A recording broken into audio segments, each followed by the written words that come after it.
and Lady J for a program which is geared to enrich you, mind, body, and soul, right here on 246 BajunVibesRadio.com, 12 till 3 on a Sundays AM, 7 till 10 p.m., 8 till 11 Eastern Standard Time. Don't you miss it. Feeling lazy.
Welcome to Enrichment of Mind, Body, and Soul. How are you doing, Dr. Stephen? How are you doing? Well, happy Sunday.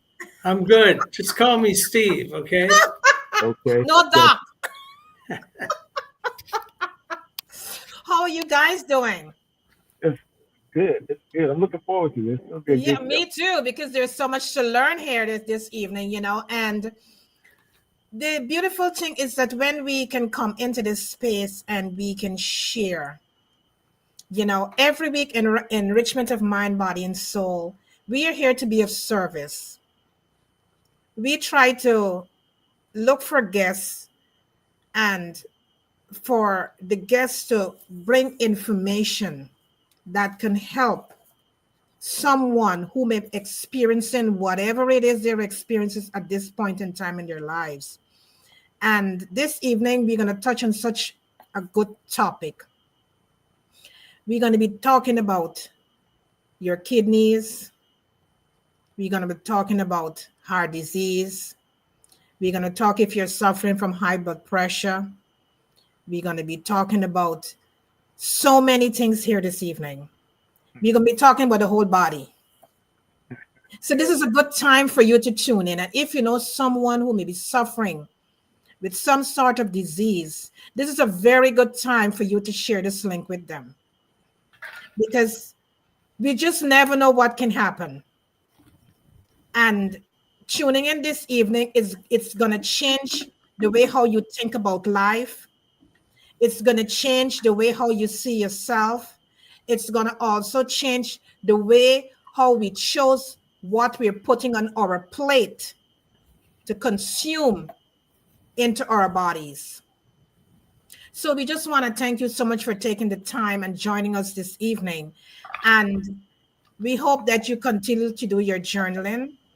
We hope that last week we zoom in on the 12 components, as we would call it now, the 12 pillars: your relationship, your creativity, your social life, your education, your spirituality, your health. That is what we are focusing on this evening: your health, your joy, your career, your physical activities, your home cooking, and your home environment. All of these are the 12 pillars. And we need to zoom in on each one of them to see where we at on the scale from 1 to 10, and be honest with yourself, because it's only you know you. Only you know how you are feeling. And this evening, we're going to touch on health. We're going to be focusing on your health. Which part of your life needs to be zooming at with health? Because many times the body is giving us signals, but we're just not paying attention to that signal. The body always telling us when something is wrong. But we are so consumed with work. We are so consumed with so many things that are going on in our lives. We're not taking the time to really check in with our health and to see exactly what's happening with our bodies. This is what's taking us around. This temple is taking us around, and we need to take care of this temple, because without this temple, we can't move. So we really need to take care of this temple. And by taking care of this temple is checking our health, which is super, super important. The information that is going to be given to you here tonight, you always check with your healthcare provider before you really start something new with your life. Always check in with your healthcare provider before you start something new with your life. But I'm not going to take up much more time. I'm going to toss the mic now to Will. But I am Lady K, certified holistic health and wellness coach, and so among so many other things.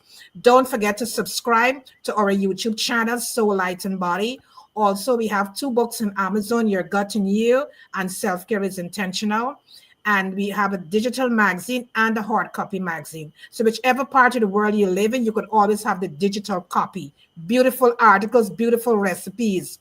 And the hard copy, if you're living in the United States, you can always mail that to you free of cost. We are doing it for you. We are doing it for you. So, Will, I'm going to toss the mic now to you. Thank you for being here. Thank you.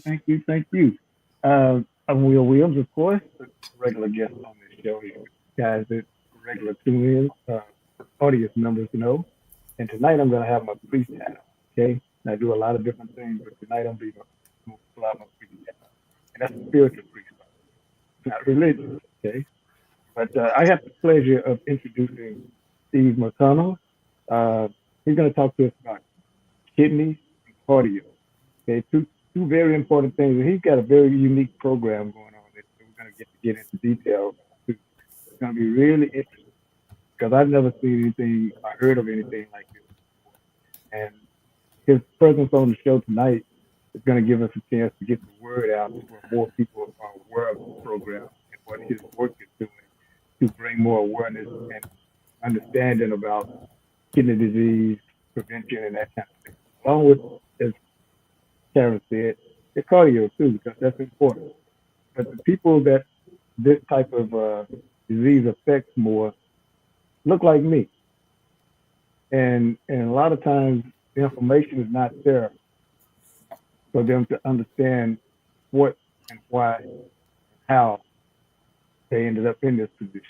You know, there's not enough talking going on about the positive effects that you can do preventive wise to kind of slow down the process or even eliminate it or get it to where it's manageable for you. So that's why Stephen McConnell is here tonight to talk to us about this. A little bit about his background, and it's lengthy, so I'm going to try to cut through here a little bit so we can get more to the information that he has for us. But he has a BS in biology, and he went through that pretty fast. He got that within the stretch of 3 years. He's a member of Beta, the Biology Honor Society, and he is currently all over the place. So I don't want to cut through too much of the other stuff that he's done, but he's also, you know, been in the position where he worked at Eastern Heart Institute in New Jersey, and he's done a lot of other things. Columbia Presbyterian Medical Center, he's been there. So he's been around. He has a large footprint, basically, is what I'm trying to say. He's done a whole lot of things to get to this point too. And I'll say one more thing before I let him take the mic and fill in the gaps. He published he was actually published in the Society of a newsletter, and again in the Journal of let me see, actually the Columbia Presbyterian Medical Center.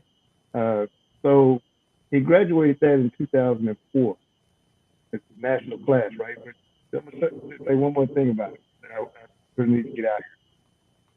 When he left, he obtained his overall score was in a 91 percentile rate. Okay, and that's board examination that's something I'm talking about. Spring of 2004. He's in the top 9% of graduates across 5 consecutive years. So this man knows his stuff. And so as he talks to us tonight and in the morning or whatever time you're watching this show, take notes on what he says because it can help you or a family member if you get in this position to where your kidneys are failing or you're having issues cardio-wise. He has a very unique program to bring, like I said, awareness and then insightful prevention and tell you how to get the resources that you need to get ahead of it. Because right now, a lot of people just don't know. They don't have the information. And by the time they start to fill in the gaps, it's kind of too late. And at that point, you're on dialysis and taking pills and all kinds of other things that you are not wanting to do, but you have to at this point because it's going to keep you here and going, right? So with that being said, welcome to the show, Stephen. And as he said at the top of the show, he's like, you call him Stephen. So I'm going to be informal with him here and let's turn him loose. And he's going to be informal and have a conversation with us tonight about kidney disease and how to, manage and live with it. Okay. So welcome to the show, Stephen. Wonderful to be here. Thank you for inviting me. All right. So I guess the first thing I want to do is get right into your program. Give us a little bit of around the way background on how you started to get into this, and then we'll talk about something that's really near and dear to you, Kidney Sunday. That I really want people to know about. Okay, that's a very unique name. That's a good brand name, Kidney Sunday. So give us a little bit of background on that, and then we'll get into Kidney Sunday. I can't take credit for Kidney Sunday. I actually had put something together. We're going to execute it this month in Atlanta. And I just said, let's do a church-based health fair, Right. Screen people for things that normally get overlooked quite often. And to go back a little bit before we get into Kidney Sunday, when I graduated, I stayed around cardiovascular medicine, and a few physicians I know in Pennsylvania had me run their lipid clinics. Now, there's no money in that. That's typical. Our healthcare system waits until you're really bad, and then they tap on the brakes lightly. That's a good way of putting it. That's a good way of putting it. Yeah. They don't put any money into prevention. They don't really give the doctors latitude. So what I learned was we were using advanced testing. This is 2003, right? Quite a while ago. They still don't use testing that good today routinely. About 1% of the doctors, maybe, probably less. And what it does is it captures the disease far earlier instead of waiting until it's pretty far along. And we kind of assumed that, but we were learning on our own. And immediately we saw the admissions for chest pain, heart attack, MI, they call it, drop from roughly 3 to 5 per month between the two primary lipid clinics to 0. And it stayed that way for 5 years. So we documented it through Highmark, which is the big Blue Cross Blue Shield here in Pennsylvania out of Pittsburgh. And what we saw anecdotally, what we observed was everybody called up that had angina, chronic angina, and it had disappeared. They thought the other shoe was going to drop. It was a bad thing. And I remember that day clearly because I looked at Dr. Dave and Dr. Steve, and I said, this must be working. And I became the skeptic. They went from being the skeptic to the optimist because we thought, since we designed this based on government studies, not drug company funded, government funded, that's clean data. It could take 3 to 5 years. I couldn't understand where we were seeing something 3 to 6 months. And then, of course, I met someone and he introduced me to someone else, and we met with informatics and statistics director at Highmark, pretty high-ranking guy. He's a friend now, and he's actually extended part of our team because when we finally got the data, he realized we were doing something unique. We had the lowest admissions in that system of 4 million patients, 3,800 physicians. We were doing pretty good. Yeah. And so I thought, wow, if I could make a living do this, wouldn't that be wonderful? Do the Lord's work and actually get paid for it. Well, exactly. Still working on part 2. Anyway. We'll talk about that too a little bit. Yeah. My dad comes in. Here's where the kidney disease part comes in. And he was being managed by another local physician. I won't name him, of course, but he ridiculed me for requesting the testing. So when he finally did something about it, I had him come down to Dave's office, and we had some. Back then, you could get free kits to help promote the testing company, and we had some left over, and we got my dad's blood run. And here's an 85-year-old guy who jumps rope twice a day for 30 minutes. Okay. His triglycerides were in high, so it was hard to see that he might have prediabetes. But later I realized his whole life he was eating in between meals. It was mostly carbs, Okay. you know, refined sugars. He liked pinwheel cookies and windmill cookies and, cookies. Right. And I didn't know that much at that point about insulin resistance, which is a technical term for prediabetes. So anyway, when we got his lab work, it was obvious he had a lot of particles and they were small and dense. That's what happens. They call it hyperinsulinemia, where you're insulin resistant. And even though his triglycerides were in high, his good cholesterol particles, the big ones, were low. He had a lot of small ones. And one of my mentors said, "You're looking at insulin resistance." Well, we hooked him up. We were using a lot of niacin, and we'll talk about that, and fish oil. We're talking really inexpensive stuff, right? Right. We eliminated statins like Lipitor, Crestor, those kind of medications on a third of the patients. And niacin was the mandate because it's difficult to learn how to use, but that was my job. I made it doable. And we stabilized him, but unfortunately, within a month, he had a heart attack. They put 3 stents in, so I got to him a little late. And I don't, what do they say? Forgive them for they know not what they do. His current doctor didn't know any better. He was a little arrogant, but we'll overlook that. My dad survived, and then they went to Florida, which they did every winter to get away. We had 12 feet of snow last year. That's why they go down there. Of course you would. The snowbirds. Yeah. I get a call on New Year's Eve. This is like 2006. And it's my mom, and she's weeping. And they hauled my dad into the OR at a local hospital outside of Orlando, Whitehaven, I think. And they were going to do a quintuple bypass. This is what I was trained to go in and do. I did the life support and anesthesia when I was training at Columbia Presbyterian. Pretty grueling job. And right away, imagine me hearing my dad's going in there. And he's 1,000 miles away. So my brother and I went down there, and they were just getting ready to put him on bypass. I spoke briefly to the thoracic surgeon. They were going to repair his aortic valve as well. And I remember when they put the stents in, they showed me the video clip of the heart, and I could see all these narrowings in the calcium. Mm-hmm. And he says, "It's just like a diabetic." Well, yeah, it's not an on-off switch. He was at 80%, but he just wasn't all the way to diabetes. Nobody would have diagnosed it. So it was pretty sobering.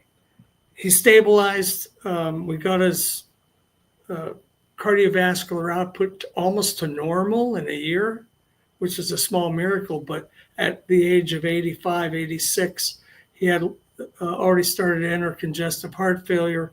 And they always get kidney disease at that point. Right. And they told me when you got somebody on bypass, about 90% of them come off and they end up seeing a nephrologist. And then you know what happens. Yes. Well, they come back from Florida.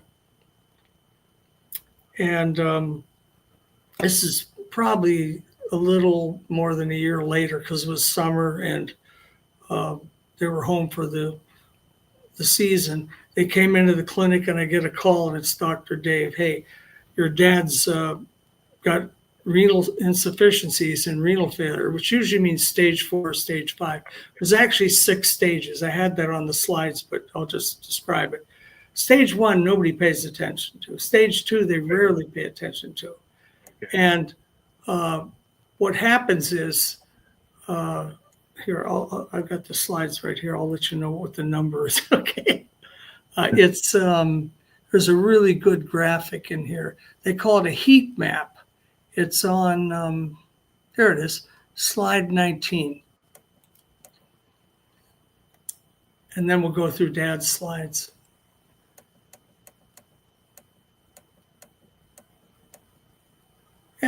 back a little further. It's all colorized. It starts out green in the upper left. It's a big square of what's around slide 19.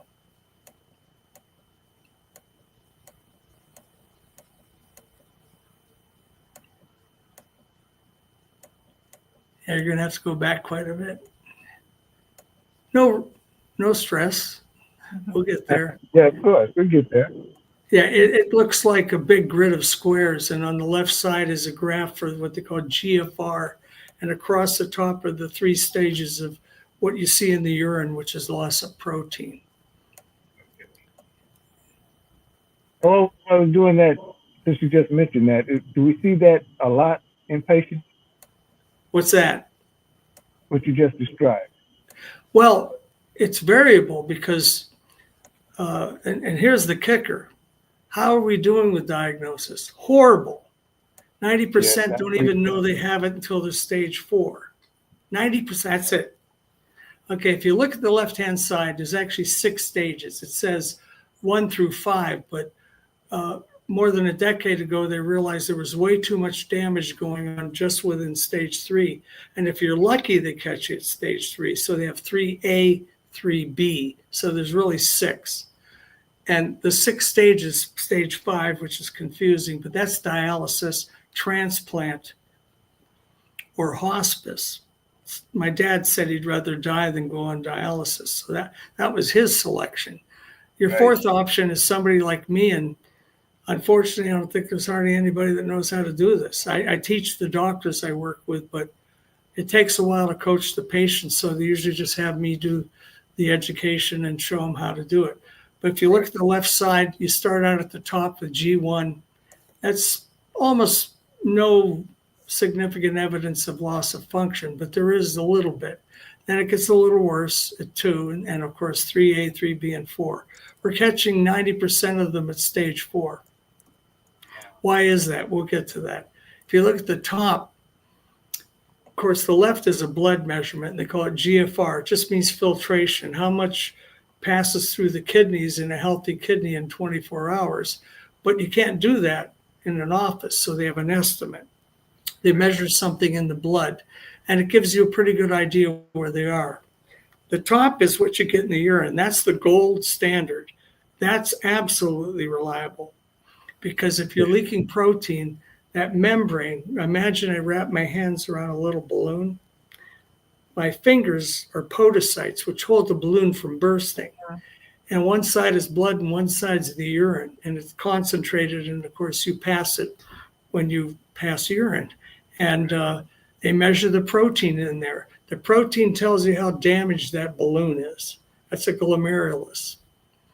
And when it's mild, they call it A1, which stands for albumin, for A for albumin, which is the protein they measure. As it gets worse, you go to stage 2, and often you see them at stage 3. I mostly see A3, and I mostly see GFR on the left side of, maybe if I'm lucky, 3A, but most of them are 3B or 4. Unless it's one of my colleagues who referred them, and they're ordering the right stuff. They're catching them all the way down to stage 2, which I think is still reasonable to treat. Why not treat stage 2, right? It won't be stage 3 or 4. I had a nephrologist, why would you treat stage 2? And I looked at him and thought, you're the kidney expert and you think that's a bad idea. Anyway, if you catch it early and you jam on the brakes, and imagine there's 6 brake pedals. That's my world. There's not 1 or 2. Tell you what, back up a little bit, because we'll just stop at a couple of the slides because it helps to see it. I just waved my hands around it. Right. A picture. Okay, we can go forward from there. That's the difference graphically if you can actually look at your kidneys. The one on the left is healthy. The one on the right, they kind of get smaller, and you see damage when they do an analysis. Sometimes they do an echo. Sometimes they actually take a small piece of it. They go through your back and pull it out to do a biopsy. But usually they're checking somebody who's already pretty far along. How do you know when it's starting? Well, you have to get good blood work. Okay, go advance. I'll say stop when there's one more. Okay, right there. this is your community. This is your culture. My brother-in-law, they're in Hawaii. He's just starting to show the evidence of renal failure because he has congestive heart failure. He had open heart. And I tested him back in 2005 and he had LP(a). Not to get technical, cholesterol doesn't mean anything. It's the particles that carry it. It's like a car smashes into the guardrail. The driver didn't damage it, the car did. You need cholesterol. But certain types of vehicles are very dense. It's like a lead car versus a cardboard car. The cardboard car will just smash up against the guardrail and not even leave a dent. But the lead car will go right into that guardrail. That's the lining of the artery. It'll go right through. Now you got a problem. Okay, go forward a little bit. Basically, the statistics are horrible in your culture, your community. Yeah, I see that. Absolutely. Well, before you go forward, let me ask you one other thing. The kidney stone. Okay? Mm-hmm. We're talking about kidneys now. How does that fit into this? Excuse me? Kidney stones? Oh, kidney stones. Kidney stones isn't truly kidney disease. However, in many cases, if you pass a stone, you've already damaged the ureters. But it has to dislodge from the kidney, and quite often there will be a tear, some damage to the surrounding tissue. And if you have episodes more than once, you get what they would call more correctly AKI, which means acute, sudden kidney injury, acute kidney injury. Now, if somebody's experiencing that more than once, I've had it happen twice. And I figured out real quick how to not let it happen again. I ruined the knees on the knees in my trousers of a good suit because I'm in such pain. By the time I got to the ER, I was on all fours when I got to the desk. Yeah.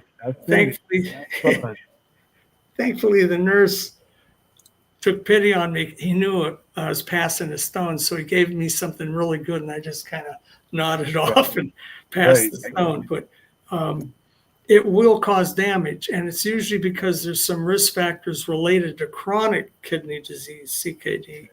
Now, this is my brother-in-law. They're in Hawaii. He had LP(a), which is a particle. It's the most dangerous one. My wife has it. And it's 1 out of 4 African Americans. 1 out of 4. How many of your colleagues, friends, neighbors, people you work with that are African American ever had it tested? 1%. They never test for it. Yeah. And you can't put them on a statin because Lipitor and Crestor really increase it. And the cardiologists are the last person to consult with. You really need to find integrative functional or naturopaths because they understand this stuff. And they refer to me because you got to use niacin every day to get good at it. Like I used to play drums for a living and I practiced 4 hours a day. That's why I got gigs. Because I gave up my adolescence from the age of 12 to 16. My parents had to drive me to the gigs before I had a driver's license, but I paid my dues. Well, you've got to pay your dues with niacin or hand it off to somebody who already did. It's not anything that you've heard on the news or the web. It's very beneficial. If you go to the next slide, there's some more statistics in that population. That picture of the 3 pretty girls are my nieces. When they were teenagers, we called them Charlie's Angels, and they all posed pretending they were Charlie's Angels with a pistol or whatever. And I've counseled them that their father has LP(a), they might inherit it. It's totally genetic. Exercise and diet does nothing. And there's only one thing that actually lowers it, and it's niacin. And you can see when you look at these graphs, and there's several, it's just this particular race, this particular subset is ground zero. Everything you don't want to happen happens more often, but it's possible to address it. Go ahead, one slide or two. I'll stop you when I see an important one. That's genetics. It runs with African Americans, but the primary drivers are blood pressure and blood sugar. It's not just the diabetes. It's like my dad, it's prediabetes. And this applies to heart disease and kidney disease. The number one cause of death when you got kidney disease is heart attack and stroke. Well, if only 1% of kidney disease ends up on dialysis, geez, we're doing great. 99%. No, they die of heart disease. They never get to dialysis. Never This get is there. important. Next slide. That shows you a bar graph. Pretty self-explanatory. The white population has the lowest rate, and of course, non-white, it goes up, up, up, up. And Exactly. some of it's genetic, but they only really focus on the blood pressure and the blood sugar. Keep going. Thank you. Statistics. This is from the Center for Disease Control. And the most recent stats, they're not always the current year, they're a year or two ago. This is 2023. That's pretty good. 1 in 7 in the United States have kidney disease. But that's based on using the biomarkers that they think are the end all, which they aren't. 14%. My personal estimate is closer to a third. And that's adults, not kids. Yeah, that sounds about right too. Sorry. I think your numbers is much better of what the population is. Yeah. Oh yeah, and when you drill down, you realize certain subsets, it's way worse. Well, 9 out of 10 don't know they have it, Exactly. and only 1 in 3 are even aware they have severe kidney disease, which would be stage 4, stage 5. Yeah, They too late. do not know they have it, and 90%, more than 32 million people remain undiagnosed. But is there any symptoms that That's the someone problem. should be looking out for? Here, I still have my earbuds in. Let me remove them. Actually, they're hearing aids that function as earbuds. I'm 70, so if you're playing loud music, wear ear protection. That's my best medical advice to a musician. If you look at the statistics, it's pretty sobering because we're not detecting it early enough. And to address Karen's question, it almost has no symptoms till you get to the late stages, Right. which is pretty tragic. Yeah. Because if we had some sense that the patient felt sick, what you see in the late stages is they sometimes get frost because the uric acid causes uremia around the lips. They might itch. They get malaise, kind of like a flu-like symptoms. It varies tremendously. It's one of the number one pathologies that causes loss of cognition. Well, you're not removing poisons, and that affects the brain. Yes. And if you want to stop loss of memory, cognitive loss, Alzheimer's and dementia, see if they've got kidney disease and don't rely on a basic blood panel.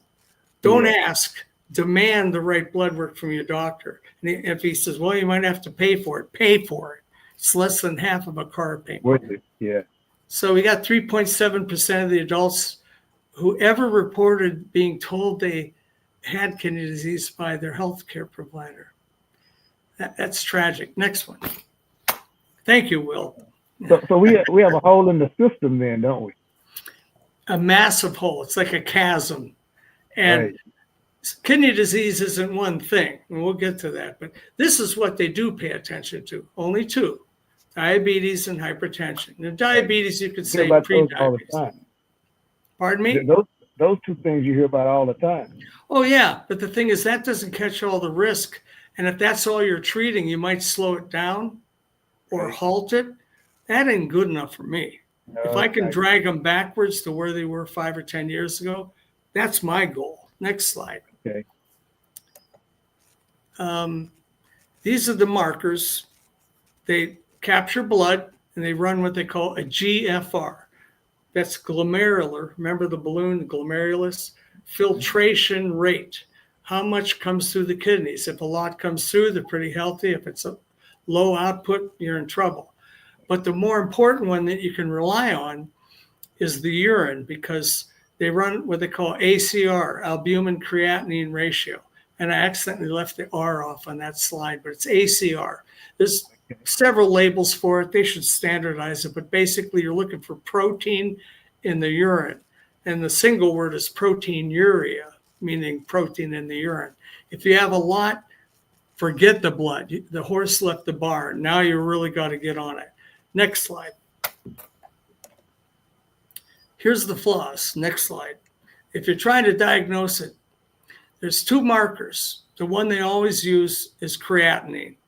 It's wrong almost 60% of the time. And when it's wrong, it said you're stage 2 and you're actually 3. I've seen people where it said stage 2 and there were 4. Why do they use it? It's cheap. Insurance likes cheap. And if the doctors are unaware or they're intimidated by the insurance company, they'll continue to order it. If you run a cystatin C, it only has a 7% error rate. And when they ran them side by side, they use the gold standard, which is 24-hour urine catch, a big container that they catch your urine in for 24 hours, and they see the volume and calculate how good your filtration is. That's the gold standard. The estimates are creatinine and cystatin C. Well, creatinine fails almost 60% of the time. They call it the blind area. Why would you use a marker that's blind across 2 or 3 stages? Cystatin C only has a 7% error rate. And when they compared it to creatinine, it never required restaging up or down. If it said 2, you're 2. If you said 3A, you're 3A. I like that. That's precision. It's the way it should be. Next slide. Here's the basic statement on that. They were impressed by the proportion of patients. Overall, it was 27%. And 57%, that's almost 60, with borderline low. In other words, they're right around stage 2 or 3 for the creatinine based. And what that meant was, oh, my battery's low. I might have to take a 30-seconder here, but I'm okay for a while. They would have to be classified as having a higher stage, worse. They're still using this thing. And the colleagues said it was of particular importance for patients of older age. That's where it really becomes a problem with kidney disease. Most of them are older, and with much more comorbid conditions. And by contrast, the cystatin C rarely indicated less severe kidney function than creatinine. Can you allow me 10 seconds to get my power cord? I'm trying to be polite to my wife. I took my laptop and I moved into the sunroom. I'll be back in 30 seconds. Go ahead. Sure. We'll make it work. There's a whole generation of people that are missing out on this because the information is not being distributed the way it needs to be. And then you have systems that's working against basically the general public to make money. And so when you have those two things kind of not aligning, that's bad. That's really bad. Yeah, just listening to him, it really tells us. It really let us know as individuals, we need to be proactive about our health. Yeah, a battery goes dead. We need to ask questions when we go to the doctor about our health. Sorry about that, everybody. We need to be proactive. Yeah, well, I'm only human. That's why my wife handles the checkbook. I can never get within $25 balancing it. She'll stare at it all evening if it's over 5 cents off. I got you. You know how it goes. That reminds me when I was a cashier. If you're 5 cents off, it's not balanced. Well, it's all relative. I'm great with complex stuff. Somebody told me once, you could assemble an atom bomb in your sleep. I said, yeah, but I can't balance the checkbook. That's why I'm married to Kat. Yeah, that's great work.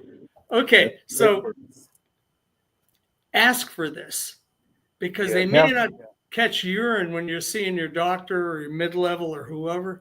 Say, I want a better GFR. They may not even know about this. But, it's like $25, Quest overcharges for it. I think it's $50. But you're going to save your life. Yes. What do you normally spend money on that's not going to save your life? Well, look at it that way. I always say you want to get a good panel of tests, including your urine. It's less than half of a car payment. Is your life worth that? Why would you wait until somebody tells you you're going to need dialysis pretty soon? Nobody wants to hear Those that. dialysis. Yeah. No, nobody wants that. Okay, next one. Trying to remember what the next one is. Okay, causes. Next slide. I had to come up with a graphic I could explain without a slide. So I said, picture an old black and white Western on TV, and cowboys and Indians. And there's a Conestoga wagon with wooden wheels. You know what a wagon wheel looks like? Oh, yeah. I said, well, you have kidney disease. You're the spoke. What does that mean? At least two things on there, those spokes, could be causing your kidney disease. It could be 3 or 4 of them. And of course, the most common ones are blood pressure, hypertension, insulin resistance, which is diabetes, prediabetes. And then there's things that don't get noticed until it's too late, like elevated phosphorus. Calcification of the arteries, the kidneys, the heart valves is not caused by calcium. It's caused by phosphorus and what my wife has, which is a really bad cholesterol particle, accelerates it. The one that's extremely common, we'll get to that, is low thyroid. But when you depend on the blood work, you assume it's always right. No, it's not. Subclinical hypothyroid, the best way to find it is with a thermometer under your armpit before you get out of bed. That's what they did 50 years ago. There was a famous guy that showed that it was better than the blood work because if your body temperature is low, your thyroid's low. Pretty simple. But you have to capture like 5 readings so you know that it's an accurate capture. And whenever I have them do it, they usually drag their feet. It's a month later, and I'm saying, did you get your body temperature? It's called basal temperature. A woman checks for ovulation to see a spike. I'm looking for chronically low, like barely a degree low. 97.8 is abnormal. That's only 0.8 low. And my patients come back to 96 or 95. They've been ignored for 10 years. And there's a lot of reasons for that. The kidney leaks the hormones. And if they have acidosis, and that's the red one on the left, hidden, which means eubicarbonatemic, the bicarbonate looks normal, but they're not normal. Right. You have to use a better assessment. The thyroid won't function properly when you have a low body pH. It actually wants a slightly elevated one. So it screws that up. Now you're leaking what it did manage to make through the kidneys, along with protein and a number of other things. You have to correct more than one thing to get the thyroid up. Why is that important? Because you can bring back a whole stage just by treating low thyroid. They're always low. And then like my wife on the middle on the right, you see ApoB is all the bad guys, B for bad.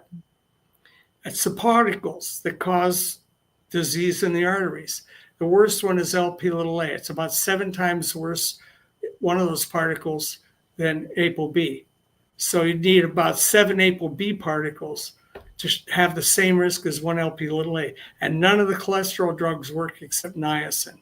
And several of them actually increase it. And niacin, 6 cents for a gram. 6 cents. Think about that. Wow. Yeah. There's a question for you here, Stephen. Okay, I'll jump in. Does taking 2 grams of keratin, HC1, before a gym workout pose a risk to someone age 74 who has to take a lot of meds?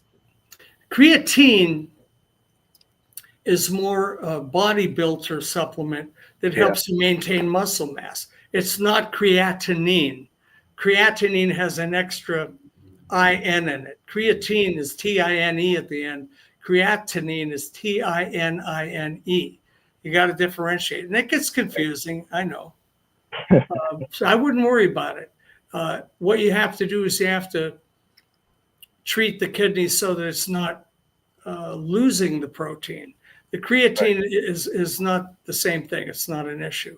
So you can see everything, and that's a short list. There's a lot of exotics. I get a lot of exotic stuff. Nobody ever sends me anybody average, but that's kind of cool because I'm practicing. It keeps me sharp because there are always unusual variations, and a lot of them are genetic. I have, I think, 15 people with lupus. surprisingly, one of the best things for lupus is krill oil. You know, those little shrimp that the whales eat. They carry compounds you don't see in fish oil, and they're highly anti-inflammatory, and they help repair the cells. I had 18 lupus patients on krill oil, no symptoms for 90 days. I was like, thank you, God. You know, I'm just an instrument. You know? Right. Yes, man. If you hear me talking, it came from somewhere else. That's okay. You understand that, though. See, you know, you mentioned lupus in there. I had a niece that died from lupus, and it's again, it's one of those diseases that you don't, know where it came from within the structure of family unit. You know. Yeah, it's mostly women. It's mostly women, but I had one guy there was a lupus meeting, the Pittsburgh chapter. And I went down there because the nurse practitioner, a friend of mine, said, hey, you have to come here. And everyone was a woman except this one guy. And the women kind of came with their cycle. So when they had their cycle, they'd have a flare-up. And 90 days without a flare-up, and they all said the same thing. I was like, this has to have some basis in reality. It's not chance. That was not chance. Okay, next slide. Okay, this is my stuff. My dad, I told you about his background. Well, he comes in, I get a phone call, he's got renal failure. Now, this is based on a creatinine. I didn't know this back in 2009, but I'd been mentored by a famous nephrologist, William Finn. He's retired, University of North Carolina, writes textbooks. Every nephrologist over the age of 50 probably had to buy his textbook, and they all know him. Wonderful guy. Scotch-Irish, like me, only I'm 5'5", and he's 6'1". I always looked up to him.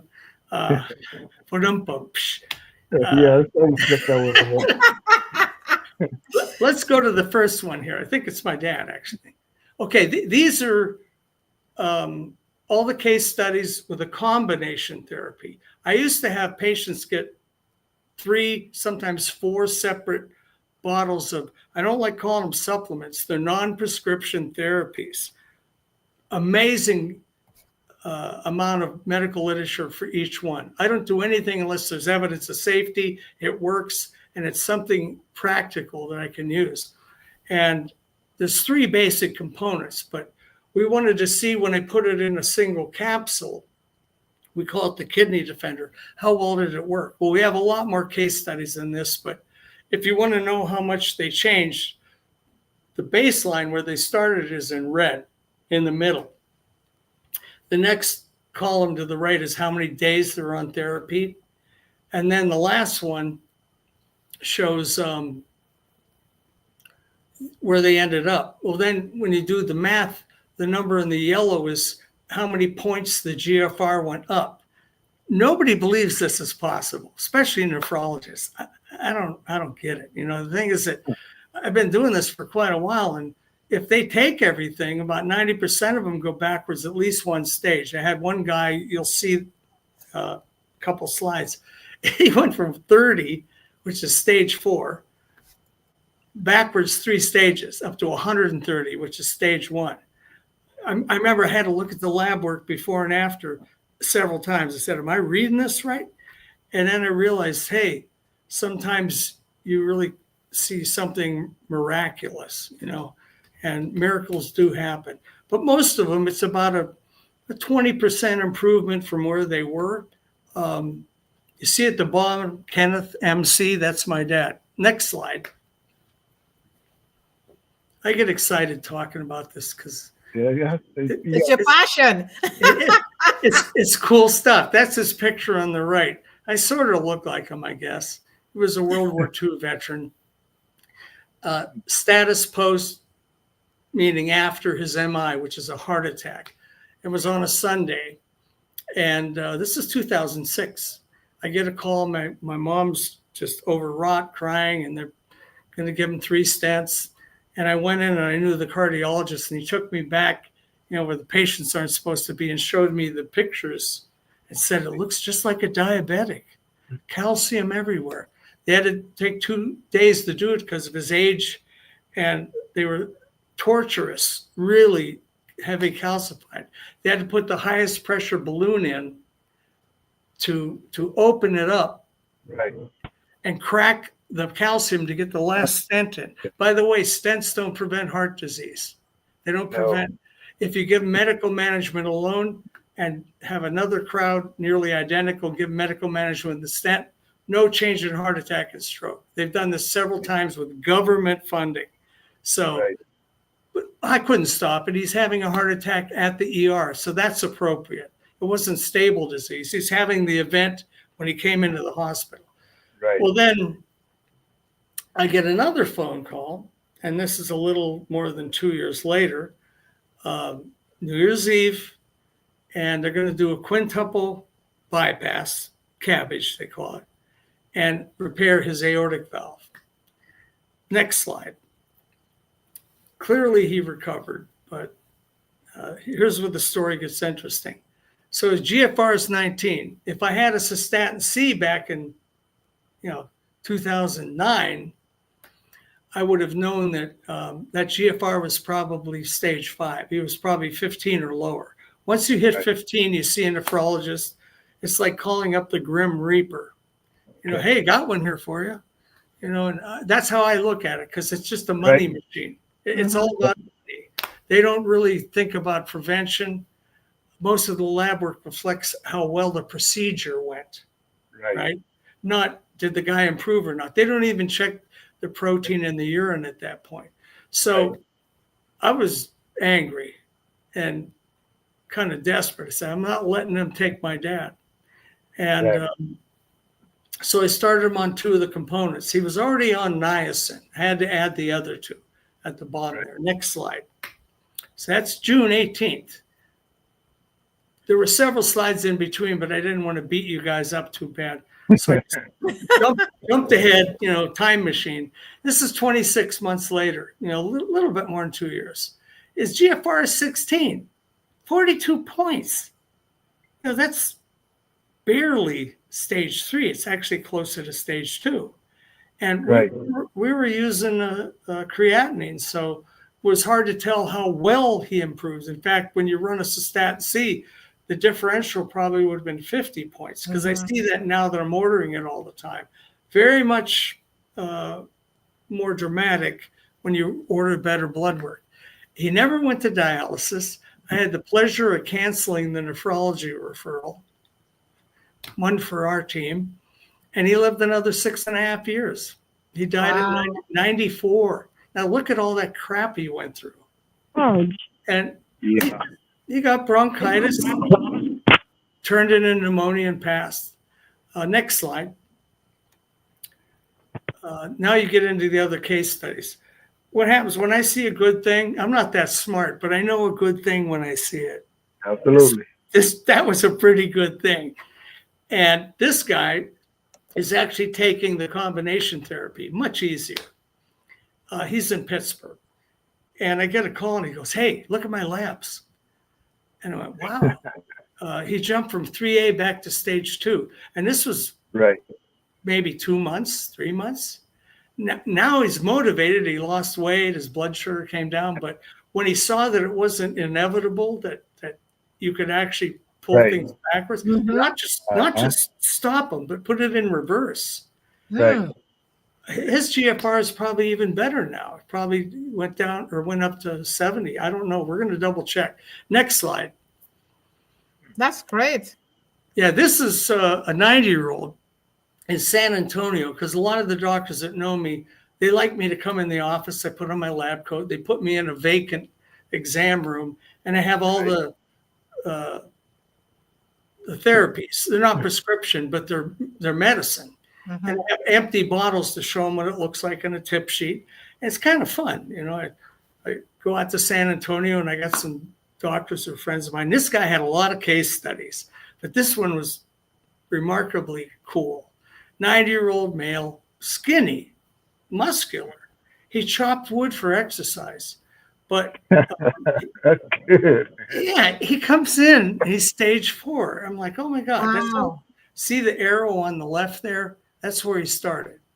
Well, then Wow. I showed him how to do the 3 components with food. You got to do it with food. And at 90 days, I get a call. I'm back in Erie, Pennsylvania, and it's Dr. Finney in San Antonio. Hey, Steve, how are you doing? Oh, I won't name the patient's name. Bob. Bob was here. You're going to want to look at his lab work. I said, well, how's he doing? He goes, I got to go. I got to see the next patient. I'm going to send you the lab work. And so I'm like this, waiting. And, Yeah. and he's on the right. I mean, it was like he went from 30, a GFR 30 is stage 4, to 55. And I went, wow, this is cool. And then around the same time, these 2 nurse practitioners up near Sacramento called me up, and they were hyperventilating. Oh, is this Steve? Oh, they're all going backwards. I said, what are you talking about? Because at that point, this was kind of new. Right. And they said, well, we got like 10 or 12 patients. They're all going backwards. They had this tip sheet. It's called the Tums and Hammer protocol. Okay. Tums is the calcium carbonate. The Hammer is Arm & Hammer baking soda. Don't use that because it's better to have a cleaner form. You can get the baking soda, which is sodium bicarbonate, in tablets, and that's what I recommend. And now we got everything in one capsule, but go to the next slide. This is actually acute kidney injury due to COVID. I get quite a few of those. Not so much now, but back when COVID was in full swing, this happened a lot. And this is a healthy doctor, an osteopath in Atlanta. And she arranged for me to present this August 22nd. It was a room full of doctors and a bunch of famous ones on stage. I'm not an MD, and 3 of the famous guys came up to me and said, wow, your data was great. And I'm like, yeah, I've never presented before. I said, I was kind of nervous. I had flop sweat. I was so nervous. And my throat got dry. And the doctor, this is her lab work, brought me up a glass of water. This is embarrassing. But then once I got rolling, I was okay. Well, she started out with a baseline of 87. Well, that's clearly stage 1. And she's not as old as me, but close. And it dropped to 47. That's pretty bad. Well, she was somewhat skeptical about my protocol. Right. But hey, your kidneys go down. You don't care. She just did it. And next thing I know, her GFR is 91. Now, mind you, for probably 2 or 3 years, she was in the 80s. Now it's better than it was before COVID. Right. Duh. And I'm eating this up. I'm like, yeah, this is cool. That'll get your attention. That's for sure. Pardon me? I say that'll get your attention for sure. Even if you're skeptical, those numbers change like that. That's going to raise your hair on your neck. You got to think about it. Yeah, event reality is when it's you. You can read about it, but when it's you, that's a lot of changes everything. Yep. Yeah, it does. It changes everything indeed. Well, it does. Yeah. Yep. This is 6 weeks. And she said she still could feel the COVID, but her kidneys got better. Next slide. So do you think the COVID had a significant effect? Oh yeah. On, it directly damages. Yeah, it affects everything. It affects cognition, affects the heart. And there's this whole controversy. One of the guys that presented, famous cardiologist, and he's into lipidology like me, so I kind of knew him. He was talking about the spike protein in the vaccine and the spike protein from COVID and how that hangs around. And people carry it for maybe more than a decade.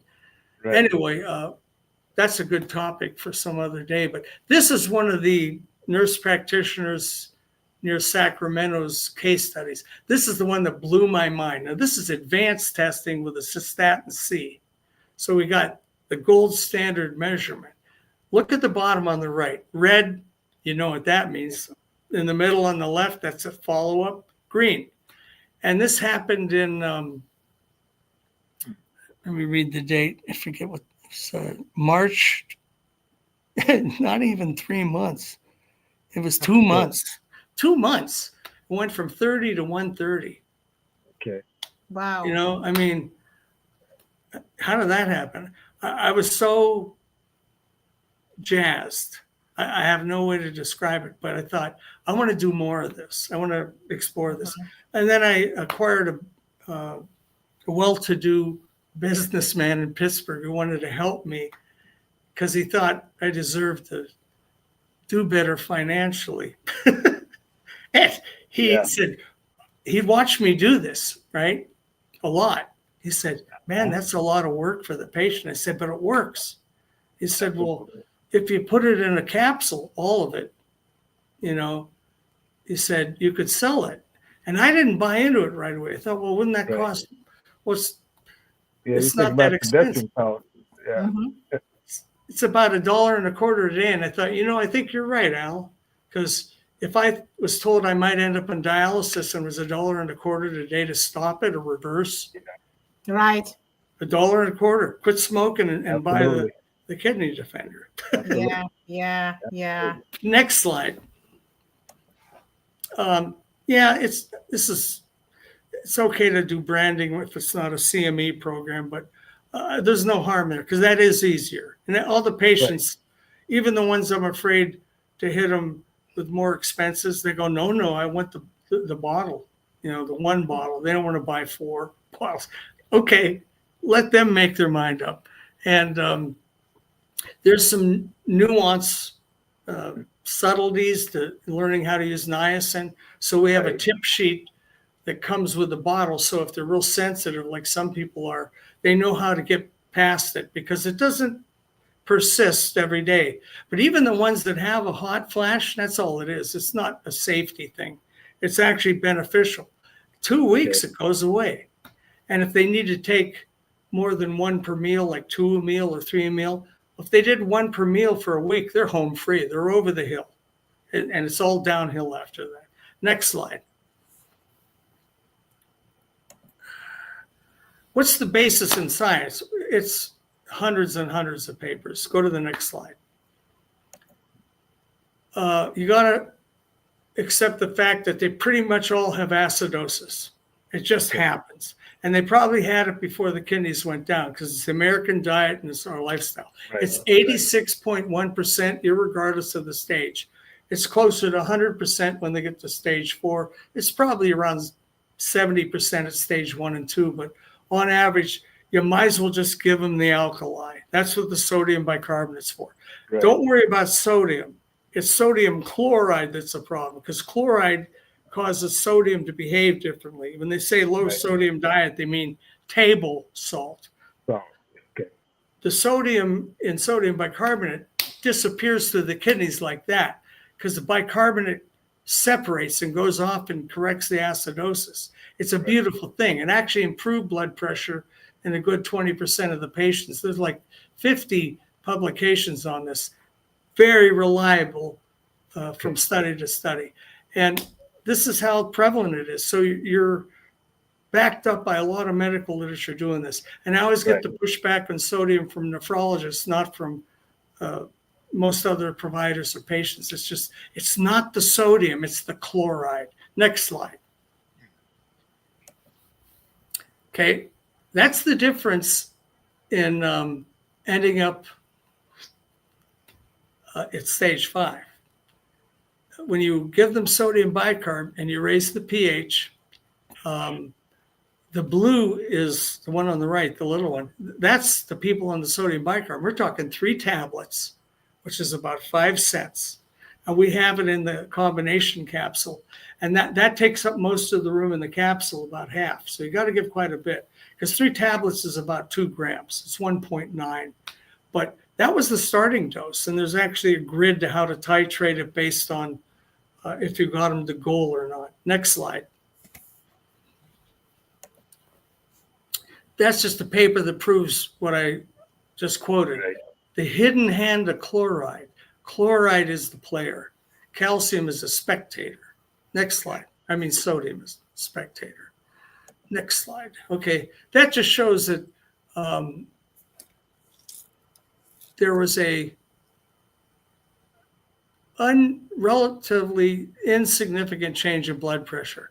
The light blue is, of course, the control group, And then when you put them on sodium bicarb, did the blood pressure worsen? No, it didn't. That's mythology. I've heard some pretty well-known people say, oh, you can't do that. You know, they're practicing medicine, but they're not reading. Next slide. That just improves their nutritional status. In fact, they measured the biceps, and when you wither away. They call it cachexia.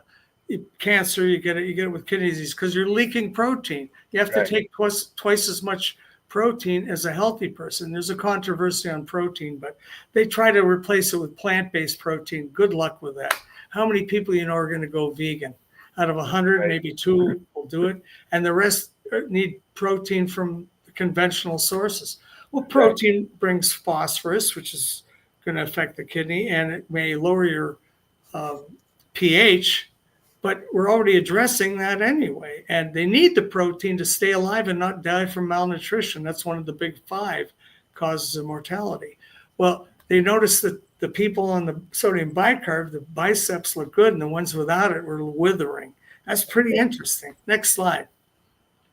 My question to you, Doc, is Stephen, is the kidney disease hereditary or? Well, it's a lot like heart disease. There's risk factors that you can change that have to do with diet and your cholesterol and so forth, but there are inheritable risk factors.